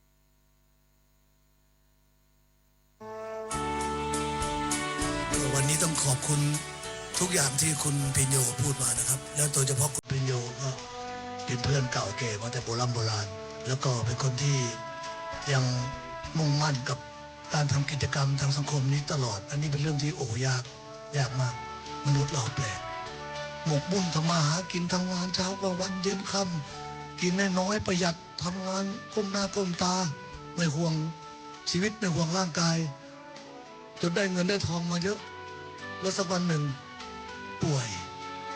พอป่วยก็เอาเงินที่หามาได้นะทุกบาททุกสตางค์ทรัพย์สินที่หามาได้ ทุ่มเทให้การรักษาตัวเองเพื่อกลับมาเป็นเหมือนเดิมผมเองก็ไม่พ้นจากตรงนั้นสุดท้ายก็ต้องร้องเพลงวันนี้ขออนุญาตให้ทุกท่านมีความสุขนะครับไม่ต้องเครียดกับมันไม่ต้องมีอะไรกับมันร้องเพลงได้บ้างไม่ได้บ้างมันจะร้องไปหยุดแค่ฟังบ้างก็ช่างมันไม่ต้องไปเครียดกับมัน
10,000 ไมล์นะครับจะก้าวไปก็ต้องถือว่าเป็นความมุ่งมั่นแน่วแน่เพราะว่าดูจากที่ในการเคลื่อนศพไปในนะครับของทหารผู้กล้าที่เสียสละเนี่ยก็จะมีภาพในแต่ละพื้นที่ในแต่ละจังหวัดที่ญาติผู้เสียชีวิตโดยเฉพาะคุณแม่หรือคุณพ่อแล้วก็หรือลูกสาวอย่างนี้เป็นต้นเนี่ยนะครับส่วนมากแล้วจะเป็นคุณพ่อคุณแม่เพราะว่าอายุของทหารที่เสียสละนั้นก็อายุไม่มากนัก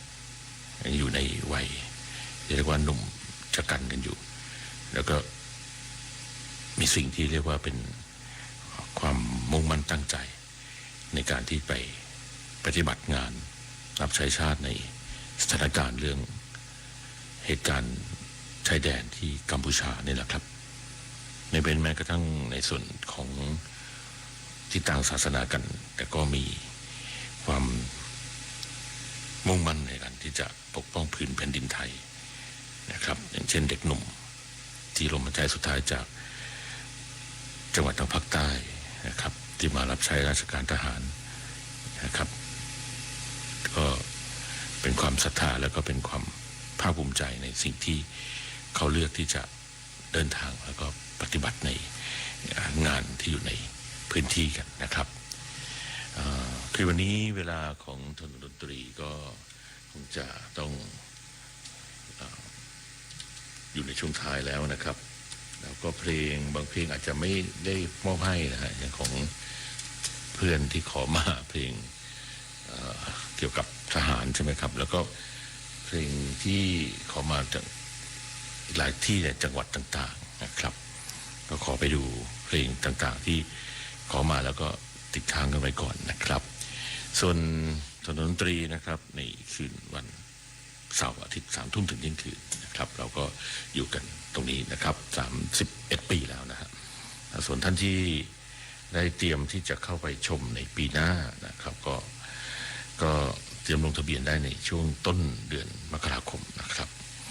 แต่ตอนช่วงปลายปีนะฮะสำหรับปีนี้ก็คงจะการเฉลิมฉลองอะไรคงจะไม่ค่อยได้มีความสุขความสนุกสนานอะไรเท่าไหร่เพราะด้วยเหตุของการสูญเสียนะครับถึงมีการสูญเสียกันมากมายในช่วงสำหรับในช่วงปีที่ผ่านมานะครับแล้วก็ทั้งน้ำท่วมนะฮะในเรื่องที่หัดใหญ่เรามีผู้ที่เสียชีวิตได้รับบาดเจ็บแล้วก็สูญสิ้นเรื่องทรัพย์สินนะฮะแล้วก็บ้านเรือนไปกันเยอะแยะมากมายก็รวมไปถึงตอนนี้ก็คือสถานการณ์เรื่องชายแดนที่เกิดขึ้นในชาติบ้านเมืองของเรานะครับกับเพลงที่คงจะล่ำลากันด้วยเวลาเพียงเท่านี้ขอบคุณคุณผู้ฟังทุกท่านขอบคุณสวททุกประเทศที่ทำหน้าที่ในการถ่ายทอดสัญญาณของถนนดนตรีนะครับทีมงานของเราคุณเมฆขันแก้วนรงศักดิ์นิยมทองธุรกิจการจัดการวสันต์วงศ์สว่างสมเกียรติแท้มณีบุญประกอบกินบอมวิชาเทียมแสนเตือนใจชำนาญในเมืองแอดมินช้างน้อยนักเดินทาง